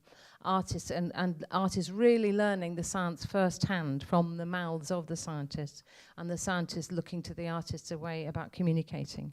And through Tipping Point, we began, and actually Guy is the lead partner, but the Imagine 2020 network. So Kai Theatre leads this. It came out of an initial Tipping Point meeting, and originally I think it was 5 partners in 2008, with a project called Thin Ice, and Ivanka mentioned it this morning. So now there's 11 partners across Europe working together for the next 4 years, rather aptly taking us to 2019, which will be very near imagining 2020. So, And they are partners not just because we're financially getting the money from Europe, which is amazing, but I think they're very like-minded colleagues. We share information about artists and collaborate and sometimes co-produce, make publications. We're all very different, I think. Venues smaller, larger. We're not really a festival or anyway, but we're all very different. But actually the thing we share together is our passion to make this sort of work. And we also host summer labs, which take place, each partner hosts one in a different country. And the next one, I think, is going to be on wetlands in Slovenia, but they've been on a Croatian island and a forest in France and rural Hampshire for young artists working together. For arts admin, the Imagine 2020 funds enable us to run our festival 2 Degrees, which we do every 2 years, which is a week-long festival. We've done it since 2009. And it's about art and activism and environment, obviously. And it's encouraging everybody to take part. So it's a cross between a festival and a sort of week-long workshop, really, with talks, debates, and installation. We've had lots of different artists and summer schools. We've had John Jordan there with a lab of insurrectionary imagination, Brett Bloom, Platform, Davis Freeman, Kate McIntosh, the Institute for the Art and Practice of Dissent at Home, who might be here in Paris, I think, Steve Waters, Harry Giles, and many more. And some of the projects have taken place in the building, some have taken place outside, and the level of engagement of audience has therefore been varied from total greenies who are already on the case to people who are just engaging in this issue. Richard Domenici's put this picture here of his plain food cafe, which was an aeroplane meal on a plane that never left the ground. Claire Patey's crayfish bob, which was eating invasive species of crayfish. And relating to this morning's conversation about capitalism, American artist Steve Lambert's Capitalism Works for Me, which invited audiences to press either the yes or no button and then engage in a conversation in the street. And that went to 5 different locations around London and was absolutely fascinating how people got involved in that. Other projects have been Platform's Oil City, which was an immersive theatre experience around the city of London, a sort of spy thriller. Amy Sharrock's dressed her audience in blue and took them on the route of London's Lost Rivers. And Natalie Yeremenko, I'm sorry I haven't got the picture of this, but we created a tree office this summer, which is an office in a tree that could be hired, but you had to pay the landlord, which was the tree, to use it. So overall, the sort of reason for that is to encourage people to take positive action, to participate, to engage actively, and achieve change by doing. So joining up our carbon reduction and our art in the next 2 Degrees, we're really going to try and have a complete carbon neutral day of activity. In the off year, when we're doing this every 2 years, we do one big project. This last year, we did Amy Sharrock's Museum of Water, which was a collection of 500 bottles of water that had been donated with the stories attached, from water from Holy River in India, or a 20-year-old melted snowman, a burst London water main, or a vial of 125,000-year-old water from Antarctica ice core. We feel we can't do all this without looking at the politics as well. Now, the sponsorship is a big issue in England. We sometimes collaborate with Greenpeace. We've been influenced and guided by Platform, in particular about ethical fundraising. We held a conference called Take the Money and Run about this very issue, and we've signed up to the pledge called Fossil-Free Funds, never to take any money from oil or gas companies. I have to own up here, we've never been offered any. Lastly, Michael Pinsky, who, if you go up to La Villette, you will see that Koal have produced his newest project here in the canal there, which is really beautiful. But we did this project with Lift Festival in 2012, which is an illuminated blue line encircling the monuments of the Duke of York, three monuments in London, but missing, to my chagrin forever, Nelson's column in Trafalgar Square, because they wouldn't let us. But it's this showing a predicted level of water rise in 1,000 years' time. So one could imagine London underwater, and that's probably why they denied us the permission to put it on Nelson's column. They told us it was an iconic monument, which of course is the reason why we wanted it there. Do try and see Michael Pinsky's project if you can.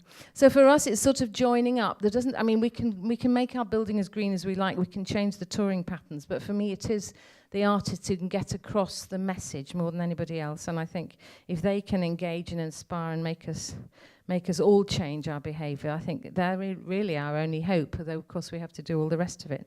And when I'm optimistic, I think we're making a difference.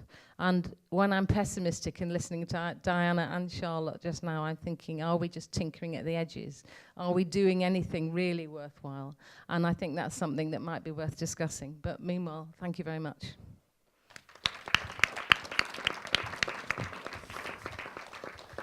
Fantastic. Thank you so much to all of our speakers. And I would kick off with a question, but I am quite conscious that there are also many familiar faces in the audience who, and unfamiliar faces that are probably doing really interesting things. So I will throw it open immediately to the floor to see if there are any questions yet. We've stunned you all into silence.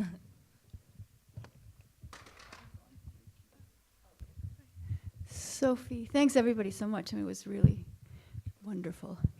Sophie, I wanted to find out from you. You said, I think, very, very running by it, and I don't know if I've heard it well, that you are also working with EcoProd with the content of the arts. And could you talk a little bit about that? Because it's always so interesting to me for the people who are doing extraordinary work in terms of what we call in the US the greening of the institution and the practices. How so relatively few people are actually working with the content of working with the artists. So for example, there are enormous festivals that are now doing wonderful greening practices, but that enormous audience is rarely talked to about climate change in a very fundamental way. So. Oui, en fait, c'est pas avec EcoProd. EcoProd, c'est vraiment sur les... Peut-être je parle trop vite en français.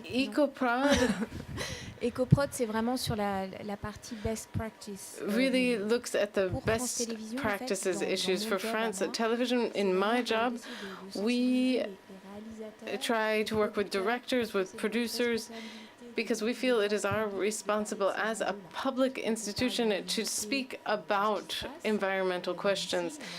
Just like the BBC, of course, in our content, it varies. But we do have working groups with directors, producers, screenwriters, etc., so that they are also aware of these questions, because we're trying to have eco-conscious characters in the shows that we have. For instance, Plus Belle la Vie, the soap opera we were talking about, they have had, environmental activists and a number of different characters who address environmental questions. Of course, we've noticed that the viewership drops when we look at when we have shows about climate change. Yeah, it's depressing, I'm sure, but our goal, of course, is to touch the maximum number of spectators possible. So we have to figure out ways to get this environmental message across, and often that's through fictional characters that we can do that. I wonder actually if anybody else from the panel would like to respond to this question of the balance between practically looking at the way that we do things and also how that kind of meshes and influences the artwork and the content of what we produce, and maybe even vice versa. And can I also just say quickly, what I don't mean is art that just... What I don't mean is what we call a SDA, sucky didactic art, the kind of that is just really pushing out the information and is really bad art, if I can be so blunt, but really it's just but really it has the best artistic quality in it, so that's provocative and whatever. I can just share from my experience working with artists and vice versa. It's of course a fine line, right? You invite artists because they have an expressed interest in the matter, but then you say leave it open, and that's the only way how it can work, because otherwise it's propaganda. and not art. But it is also interesting, again, from this experience of the two worlds. When I started working with artists, there is a big orchestra in Berlin, one of the big ones, that has created a foundation for climate change and the environment. And these musicians really wanted to make music in which they integrate their concern. They worked with a big NGO that you also all know, and then the idea was when they raise money that the money goes then to the projects of this NGO. When I started working with them, it was very interesting because they didn't have a particularly good relationship. The big NGO essentially said, you know, what the hell, you know, why are you making it so complicated that in your programs, or, you know, we just give us €5 of all tickets that you sell, and that's it.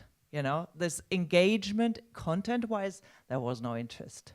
And on the other hand, the artists had a bit of an also naive understanding, because whenever they invited a violinist from a country, then they thought that this NGO should open a project there and, you know, do this for another. So, and this type of miscommunication is very often a case, and very often the environmental people are even, some of them are even suspicious when the artists go too much into the content, because then say, well, it's not serious, and why, you know, it's not needed. So it's this communication between the sectors, I think, is very important, and it's not easy. Any other responses from the panel before we open up to our next question? Okay. Thanks. First, just a comment about Trafalgar Square. So this idea that Nelson's column is sacrosanct, that you're not allowed to do anything there about climate change, and that makes me think about the fact that it is about control of these central public spaces. Okay, it's the media, what messages are going out in the media, but it's also about what is allowed to be done by artists or also activists. And again, then you have the question of the fact that the protest marches were not allowed, but the football matches were allowed to go ahead in Paris and so on. So I mean, the question really to everyone would be, you know, what are the kind of what political limits do you come up against in terms of raising these issues through your work, whether it's talking about trying to do things in Kazakhstan or in London or anywhere? And just one quick note that also about Trafalgar Square maybe being significant, that also George Monbiot talks about how if you dig in his book Feral, as I'm sure you know, if you dig under Trafalgar Square, you'll find the bones of elephants which used to live in what is now England many thousands of years ago, before they were wiped out. So it doesn't help that we have a culture person on the mayor's office who's a bit of a climate skeptic, I believe. So that was one of the reasons. But it's funny that they let us go away with all the others. I mean, so why do it at all and not that one? Because the others are all, one was near Buckingham Palace, one was near St Paul's, so they're all quite in very sort of special places in London. But they also, the similar thing that happened with the Capitalism Works for me, we called all these people and they all said, oh yes, really keen in some places in the City of London. They could have stood their ground and said, press the yes button a lot, but once they found out it might have had a dodgy message, they sort of changed their mind. So it was quite interesting. So that yes, we tried, but yes, there is that political. I don't know if you've seen the film, Mark Thomas's film called Trespass, which is also talking about. It's a performance, but he shows a lot of film about actually trespassing on many of these areas in London are now privately owned anyway, so they're not public spaces, which means you've got to get their permission. Yeah. We had a question here in the front. Bonjour. J'ai une petite question. Je pense que The person who is working in the AV sector, maybe others will be able to also answer this. I work on animated cartoons, and I think fiction has a huge potential to touch people. When I speak to my colleagues about these issues, about climate change issues, people really don't seem to care. And if they do care, they don't bother changing their behavior anyway. So when we're talking about the COP21, and when those issues are dealt with in a soap opera, in Plus Belle la Vie, is there a way to measure the impact that this has? No, unfortunately, there's not. The Gates Foundation, though, is trying to work on indicators that would help us measure this. It's a project called Brain something or other. And of course, in a world where we try to measure everything, maybe this is a bit optimistic, but in any case, what we are sure of with this soap opera is that this makes these issues much more popular. It makes many more people aware of them, people who would not have been aware of these questions otherwise. I want to come back to that image that I showed you of these two men planting trees. This is from a film, an animated film. And I think that in animated films, there's a lot of films that have specifically a theme of environmental issues. Japanese animated films often deal with environmental themes. And we had a festival of animated films which had its theme was environmental questions explained to adults. And we saw that often animated films can make these subjects very poetic and not pedantic at all. Oh, one more thing. I don't agree at all that magic doesn't get to the people. I mean, we were working with quite important cultural center down in Madrid, with the area of the environmental area. They were used to have conferences with less than 10% of the seat occupied. And all these conferences were related to responsibility, how we're damaging the world, etc., etc., etc. And once we started to propose different conferences, more relating about creativity, humor, irony, etc., people start to come. So most of the time, from our experience, attaching ideas, concepts, and subjects to a nice feeling or a nice experience or a joyful, etc. experience makes people want to repeat, to relive, etc. Again, the same situation. Also in Spain, we've been having all these political problems, and we were having all the news about how many,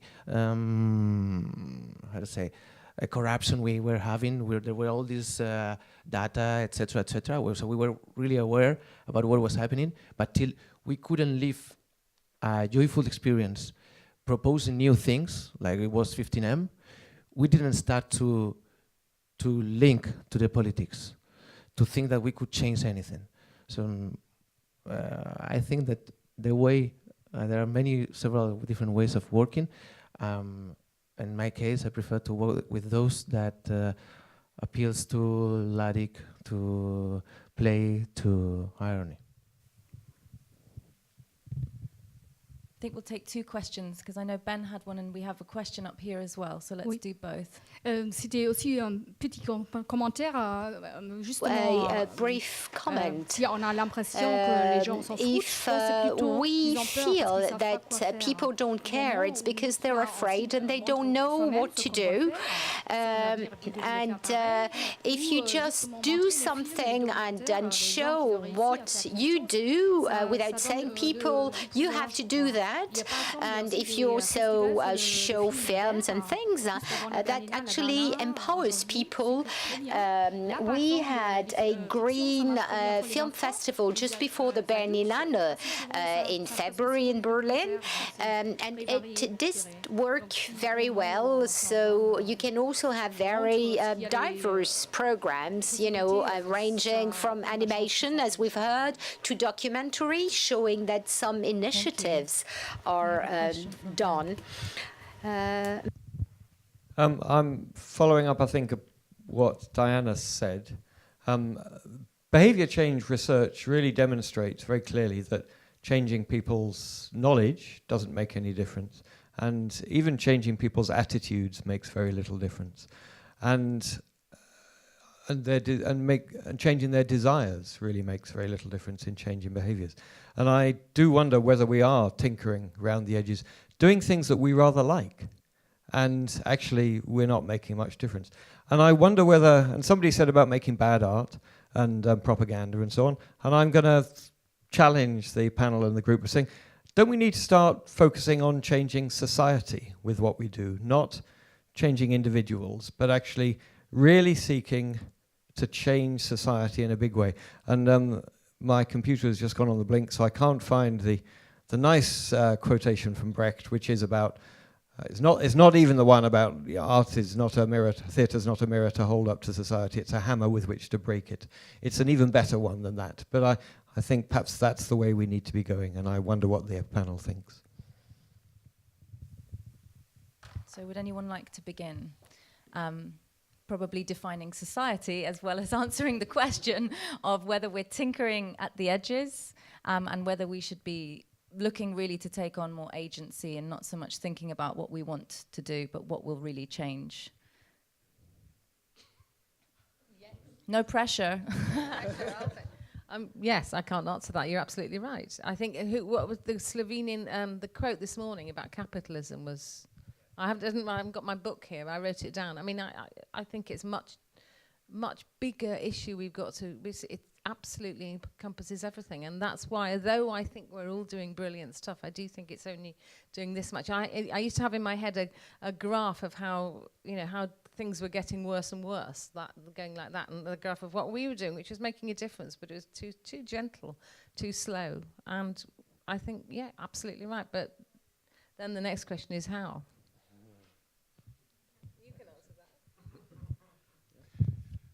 It's a nice image, but if you don't believe in this moment, then you should. Yeah. I think we need to put a lot more emphasis on education. I think adults we can't change. I don't know what the age is, which is essentially why the people don't change their attitude any longer. But the reason why I to work in environment is because in the 80s, when I was in that sensitive age, was the teenage, not the kids and but when you are 15 or 16, that's when climate change was discovered. I really remember the first, headlines, and it changed my life forever. So it's not, and that's not any longer there. That was in the 80s. But we are not doing a good job with the children, I think, and we need to do it's a longer term proposition, but I think it's essential. Do you want to answer? Yeah. We have a question here, so wait. Yeah. I think something that goes to the heart of what Ben's really throwing out as a challenge to us, and actually something we've seen already through the very diverse responses we have on this panel, is that when we're talking about society, actually we're talking about a set of quite complex systems. We're not just talking about people and individuals, we're also talking about institutions. And so I think what's been very interesting is that this panel, and indeed many of the people we've heard from today and some of the people in the audience, represent different kinds of institutions and nodes in a system which can have some impact. And I would like to draw attention to some of the speakers on the panel and how their projects have been a seed which has started a chain reaction, in some case leading to conversations with local authorities, with city municipalities, about how to kind of work at a city-wide level, and some in terms of industries and sectors, some in terms of different creative players, some in terms, you know, the whole panoply of these things. And so I think when we say, are we tinkering at the edges, I think the question maybe is like, what are we tinkering with? And what's the chain reaction that we might be instigating in our tinkering? So I'm kind of going to let that fly. And if you want to. I just wanted to ask him in relation with his question, because I work with Juan, I'm also from Basurama. How do you change society without changing individuals? Because I don't know how you do that, because I of course think that changing the way of behavior and changing the awareness should be a path of several ways, of course. And if you only think that the way is like up down, you are losing a lot of people in between, that they have something also to say and to do about it, at least. I think Shola has just provided quite a lot of the answer to that when she starts talking about complex systems. And I was particularly impressed by what Hervé was saying about the way that your work seems to be not just about art, but is about a whole series of different events and is touching upon all sorts of people. It's certainly not top-down, and interestingly, I think this COP is at last showing some bottom-up working as well as top-down working, and it needs to be on all levels. I'll talk about this tomorrow at the workshop that I'm giving a talk to, but it does seem to me that I know from the behavior change research that if all you do is work on individuals and try to change individuals' minds, it won't work. It's institutions, it's governments, and so on that also need to be worked upon, because otherwise the individuals don't have agency. You can do as much changing of people's minds as you like, but if they don't have agency to change, nothing will happen. Yeah. We've been working for the last years. In Spain, I think we are living a special moment right now, because a lot of new parties has raised up, and they are not political parties, but they come up from social movements, and they are now running cities as Barcelona, Madrid, Valencia, etc., etc. So they are having now the power. And what we realize while working for several years with the administration, the older and the new one, is that it's the individuals that belongs to these administrations and are the individuals that belongs to associations, foundations, artists, etc., that can make the difference from their capabilities. It means that if I'm a politician and I'm running the environmental area, I will make the difference for one side or to another. So what we tried these last years was to set the scenarios where these politicians, where these people from foundations, etc., could meet and start to exchange ideas. And they are working, and now they are at the top, but they came from the bottom. So when we say that complexity must be faced with complexity, and we talk about creating these scenarios, we're not talking only about individuals, and we're not talking only about society or administration, etc. We're talking about both. How can we mix both? People that are already working. I don't have any interest in you. I mean, generally speaking, in you as a citizen. I've got an interest in you as a professional, in you as a people that has abilities that are putting these abilities into the game. So that's sometimes we try to separate our ideas from our profession, but if we get to link them together and to put it into a scenario where they can make the difference, I think we can face the complexity. And in Spain, or unless in Madrid, we are living exactly the opposite vision. It's like we are going up for once, and we are really happy. So I want to transmit this feeling to all of you, because it's really, really, really a really nice moment. I'm just a bit frightened of sounding the most negative. I didn't say we are all tinkering around the edges. I said when I'm most optimistic, I think we're making a real difference. It's only when I get pessimistic. And it was just hearing Diana's figures when she was talking earlier on. But I also do think individuals, I mean, it was interesting some years ago, British people here remember that the government wanted to privatise all our forests. And actually there was a huge outcry from people. and they change their mind. And actually, if we want politicians to listen, we have to show them that we care about it. And so we have to get to individuals as well, and maybe that is where artists can do something. A mechanism created in order to do that, which I think is interesting. Yeah. Thank you. Where we have more questions. Yeah, it's not really a question. Two things. I mean, just to respond to what you were just saying, I didn't plan to say that, but of course it's about behavioral changes, but also very much about institutional innovation. There's lots of research on institutional innovation, on systems innovation that can be very helpful in this case. Also, especially as you just mentioned, to identify how key agents, individual agency inside institutions work. So I think debating the one versus the other is indeed not helpful at all. I just wanted to mention one thing, responding to what Ruben Fawkes was saying a bit earlier about the political limits. And it's not a question. I would just love it if you could also show one more example, because it's going on right now, and I'm sure some of you are aware of it, but maybe not everyone. If you could put the website climategames.net. And quickly show the trailer. That's from the Laboratory of Insurrectionary Imagination, what they are doing right now in Paris, because it might be the état d'urgence, but if you want, you can still do things despite the état d'urgence. Maybe you will get arrested, but it might still be exciting. And they see it as a game. It's really like a big, as they say, the largest civil disobedience action-adventure game, which they are doing right now. And there will be prizes also, awards for the most exciting original ideas and implemented ideas by different teams. You don't have internet? We seem to be buried in an internet hole. So we'll try and fix that before the end of the session and show the video. It's just 1 minute. It's a nice clip. It sounds really interesting. And there's a kind of map. You can work with your mobile phones, and then you can either form teams or find some of the teams who are doing things. So it's kind of a very nice interactive system they have. So there's something to do over dinner and drink tonight, is form a team and get playing. Surely, I wanted to try and reformulate a little bit the question you asked to the members of the panel.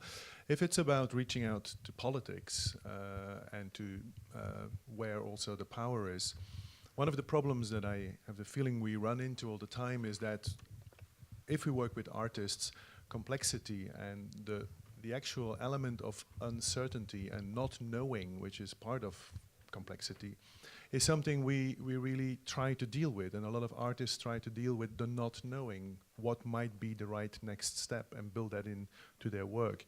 If you reach out to politics, there is an immediate block, because politics and not knowing does not go together. Politics is about knowing what the next step is, proclaiming it, and trying to win votes. So this gap between what artists are used to deal with and what politics or politicians, because there's a big difference, politicians don't seem to want to deal with, is, I think, an important blockage for what we as arts organizations try to do. So I wanted to see if you had some kind of experience with that. Yeah. Okay, if we could just answer this question and then we can watch the trailer. Thank you. For sure we have the same problem. So for projects that are innovative, we always look for private investment, always. Otherwise, you won't be able to do it in the way you really need, with the unexpected, working with the unexpected, which is quite important if you want to change things. And once you have your prototype, then you can modelize, and then you can have incomes from the administrations, which are much more shy than the private sector. In our case, our experience is that way.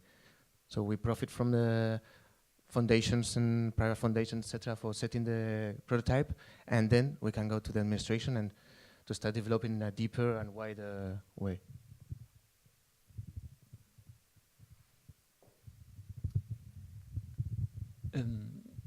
L'expérience, je vais parler des politiques locales, des autorités locales.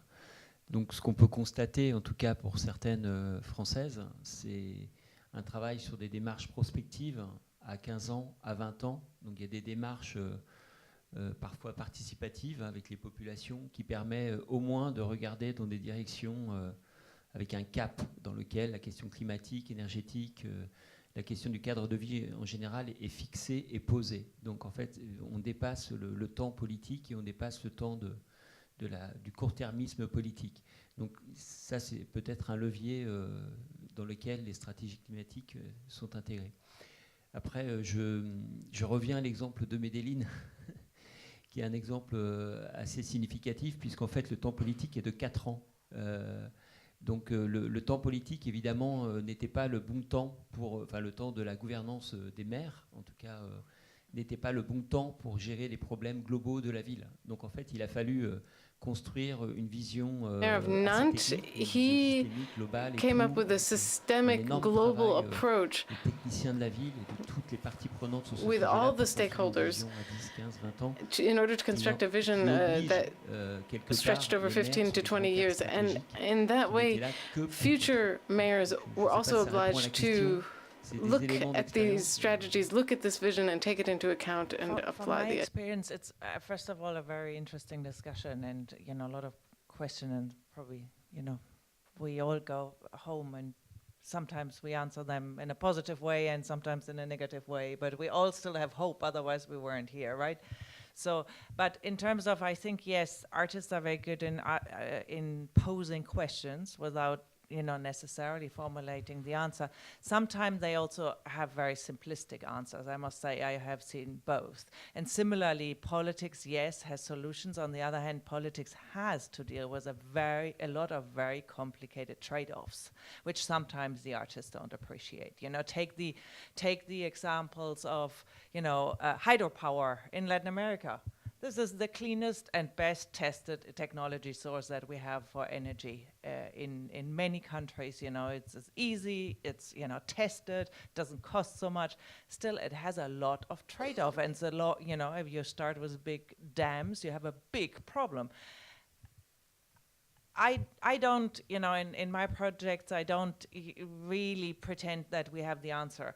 I would be very happy if we create an environment, through all our means, where just the people that we deal think about it and take then informed choices. I can tell you a lot about good things about organic agriculture, but it is a very high-intensive, emission-intensive agriculture. There's much to be said to eat, a lot of soy from agro-industry when you want to do climate change. So all this is complicated. And I don't think it helps to say you need to do it A, B, C, D. Well, we have some, we need to go out of coal and we need to stop eating beef. So that's relatively non-negotiable. But everything else,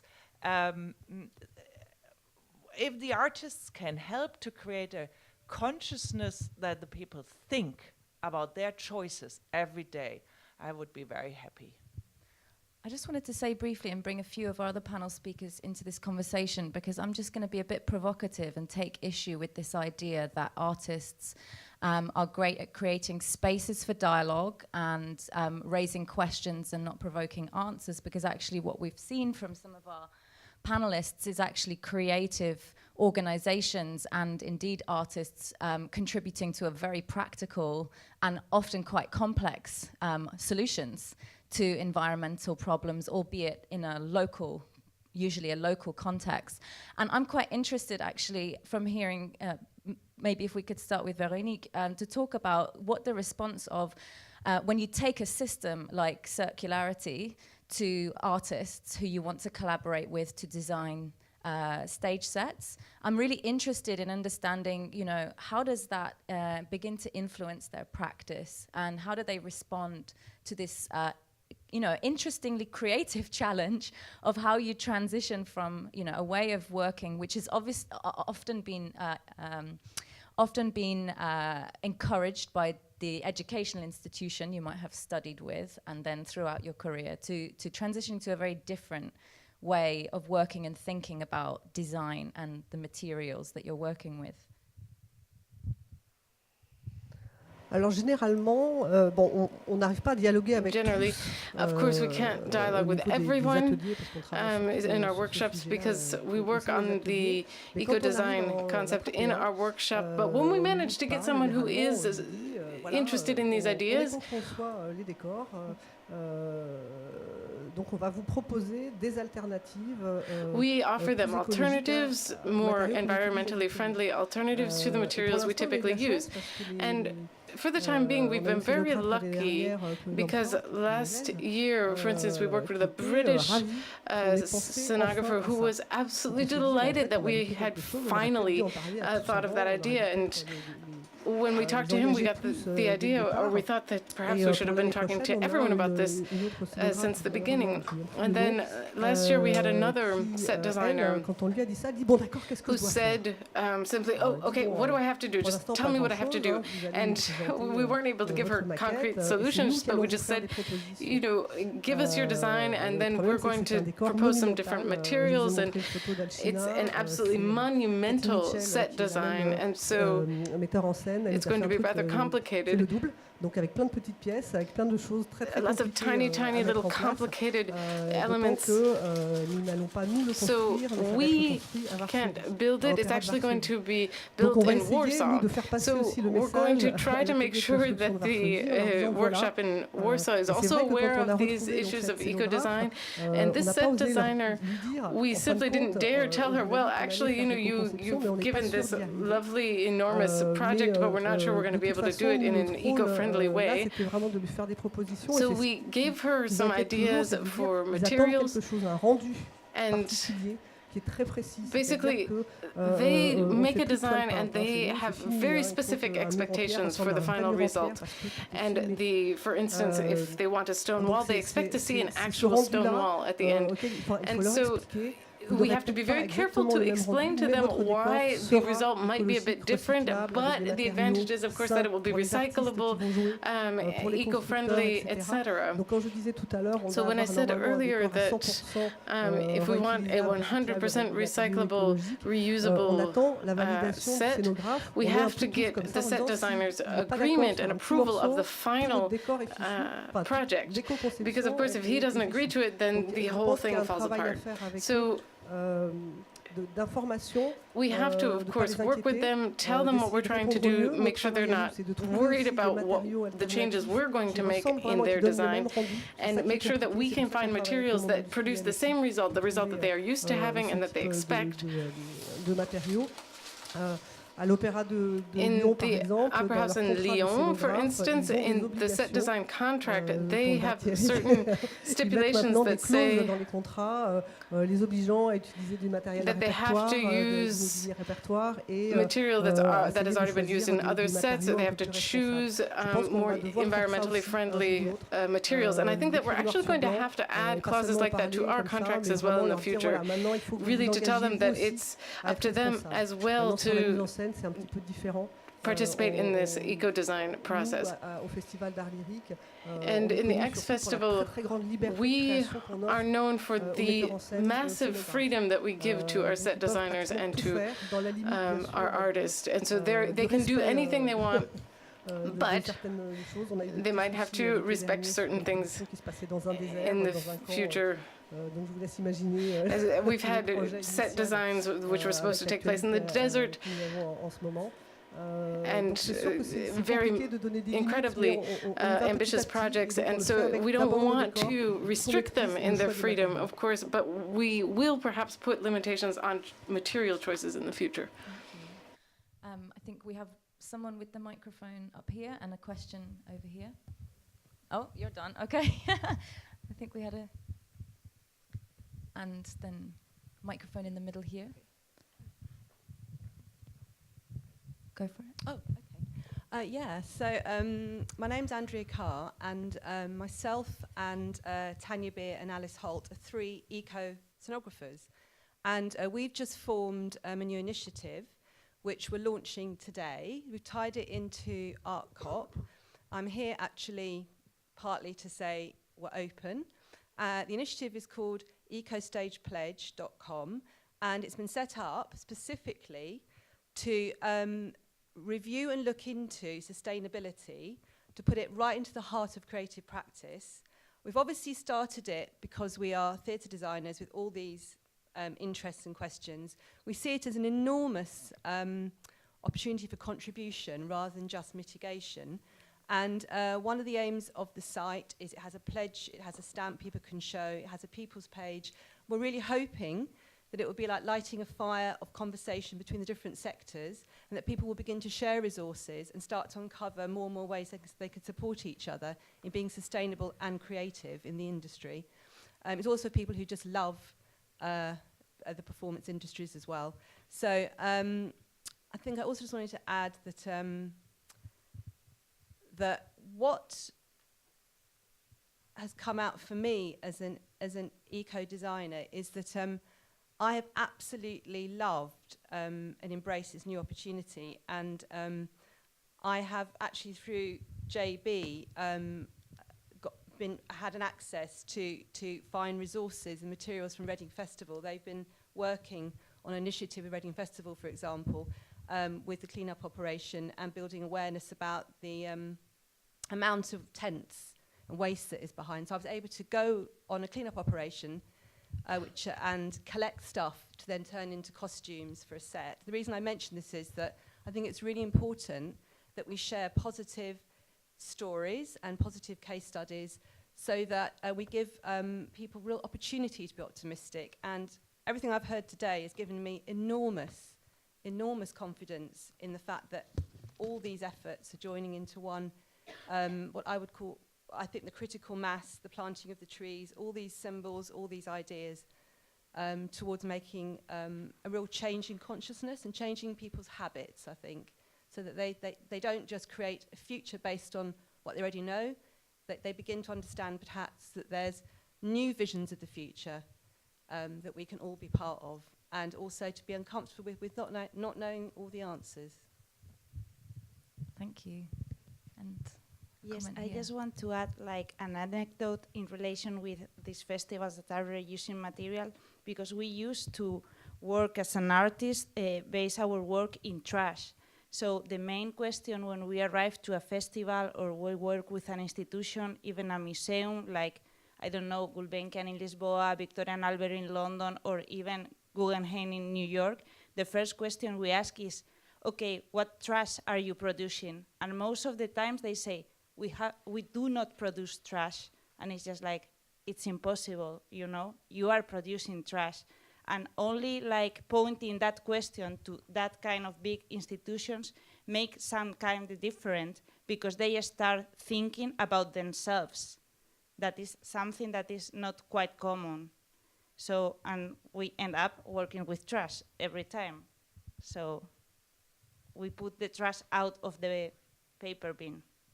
And how do the institutions that you provoke with those questions react to that kind of, you know, perhaps vulnerability for an institution of that size?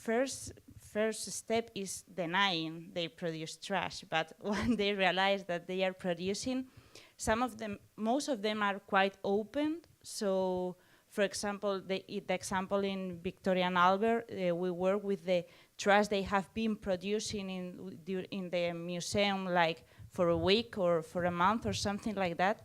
And the project was about making the trash produced in the museum the souvenir that people visiting the museum were taking home. So you were taking home your own trash as a souvenir of your day in the museum. Wow, thank you. Any other questions?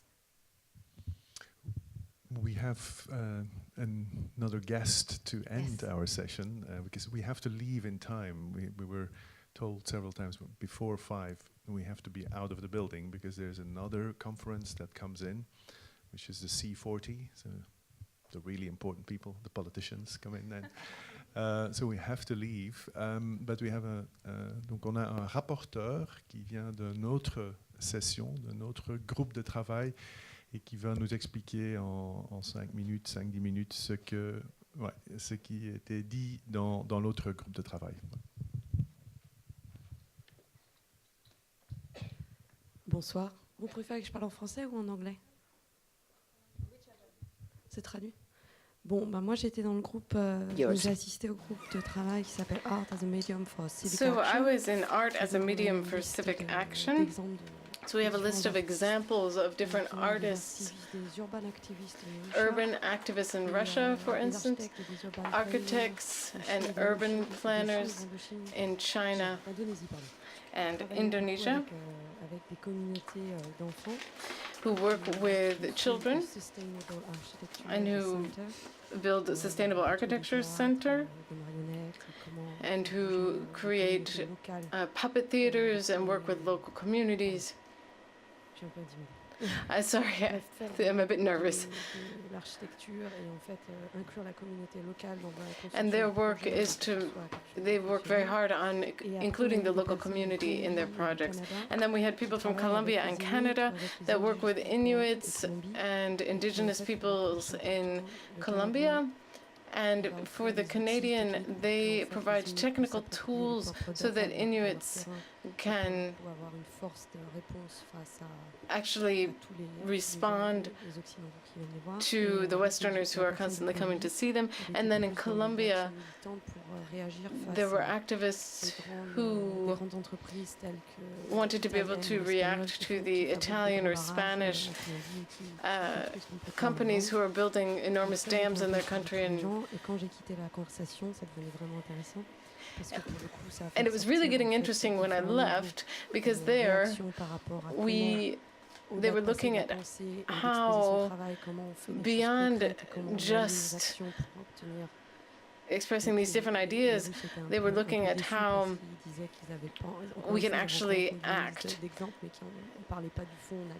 We had a list of examples, but we weren't, things weren't concrete enough in the end, and some very fundamental questions were being raised at the end, philosophical questions. For example, the person from Colombia was talking about her work with the indigenous peoples. The notion of nature doesn't exist for them, and so that means how do we actually conceive of art projects with these people if their conception, if they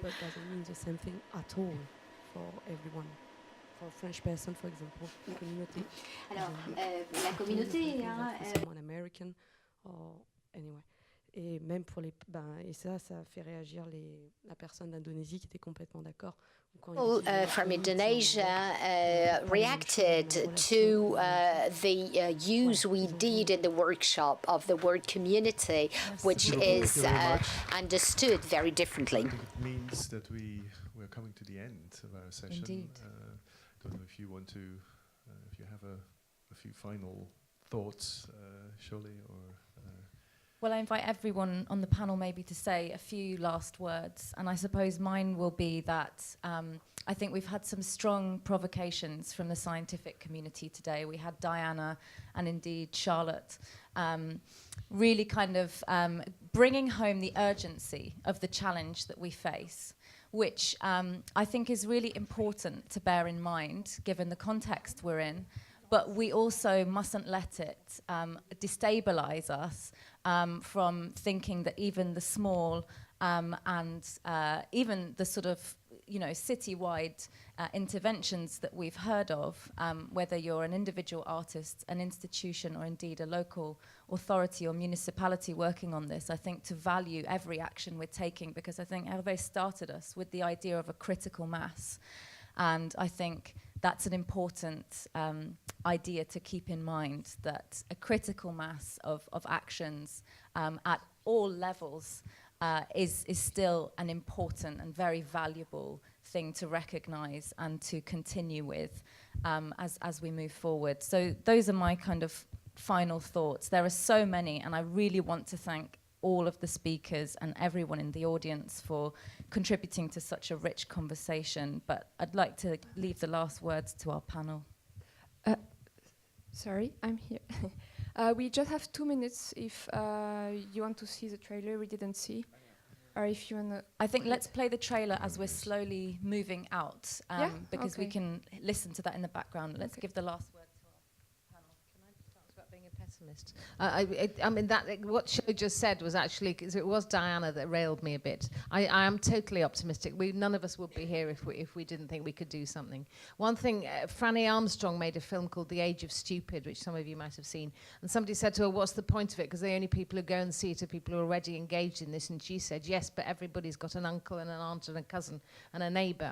And that's the sort of thing that we have to think. If people are seeing these art projects, they talk to somebody else, and they talk to somebody else, and absolutely. So I really am not a gloom and doomer, I think. But it was Diana's statistics that threw me a bit. But anyway, onwards, we have to keep going. Somebody wants to? Somebody else? No, you have said everything.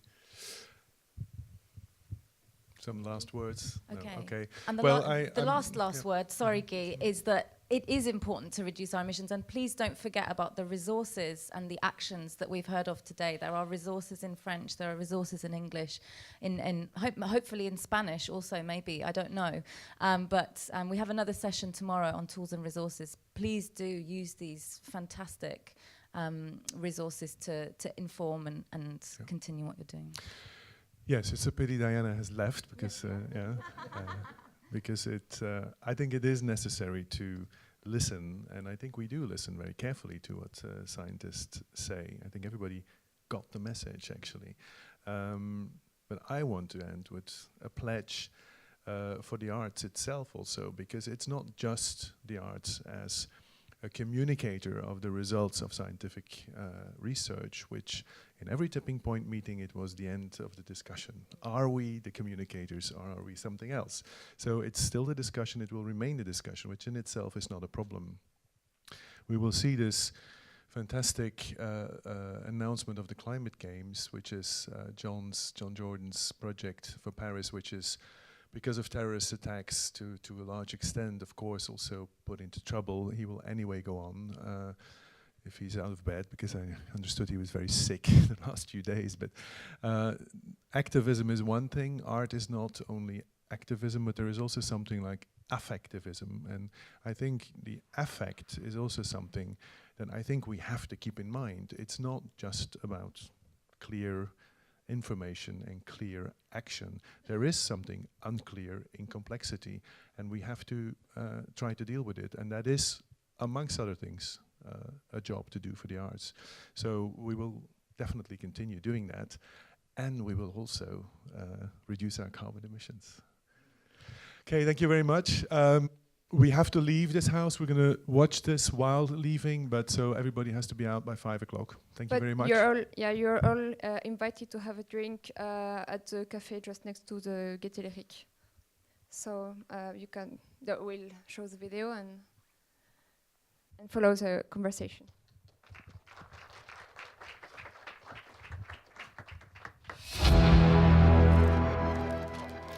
This is the mesh. It is everywhere. Some say it can't be defeated. But what if we cracked it open? Would we be nature defending itself?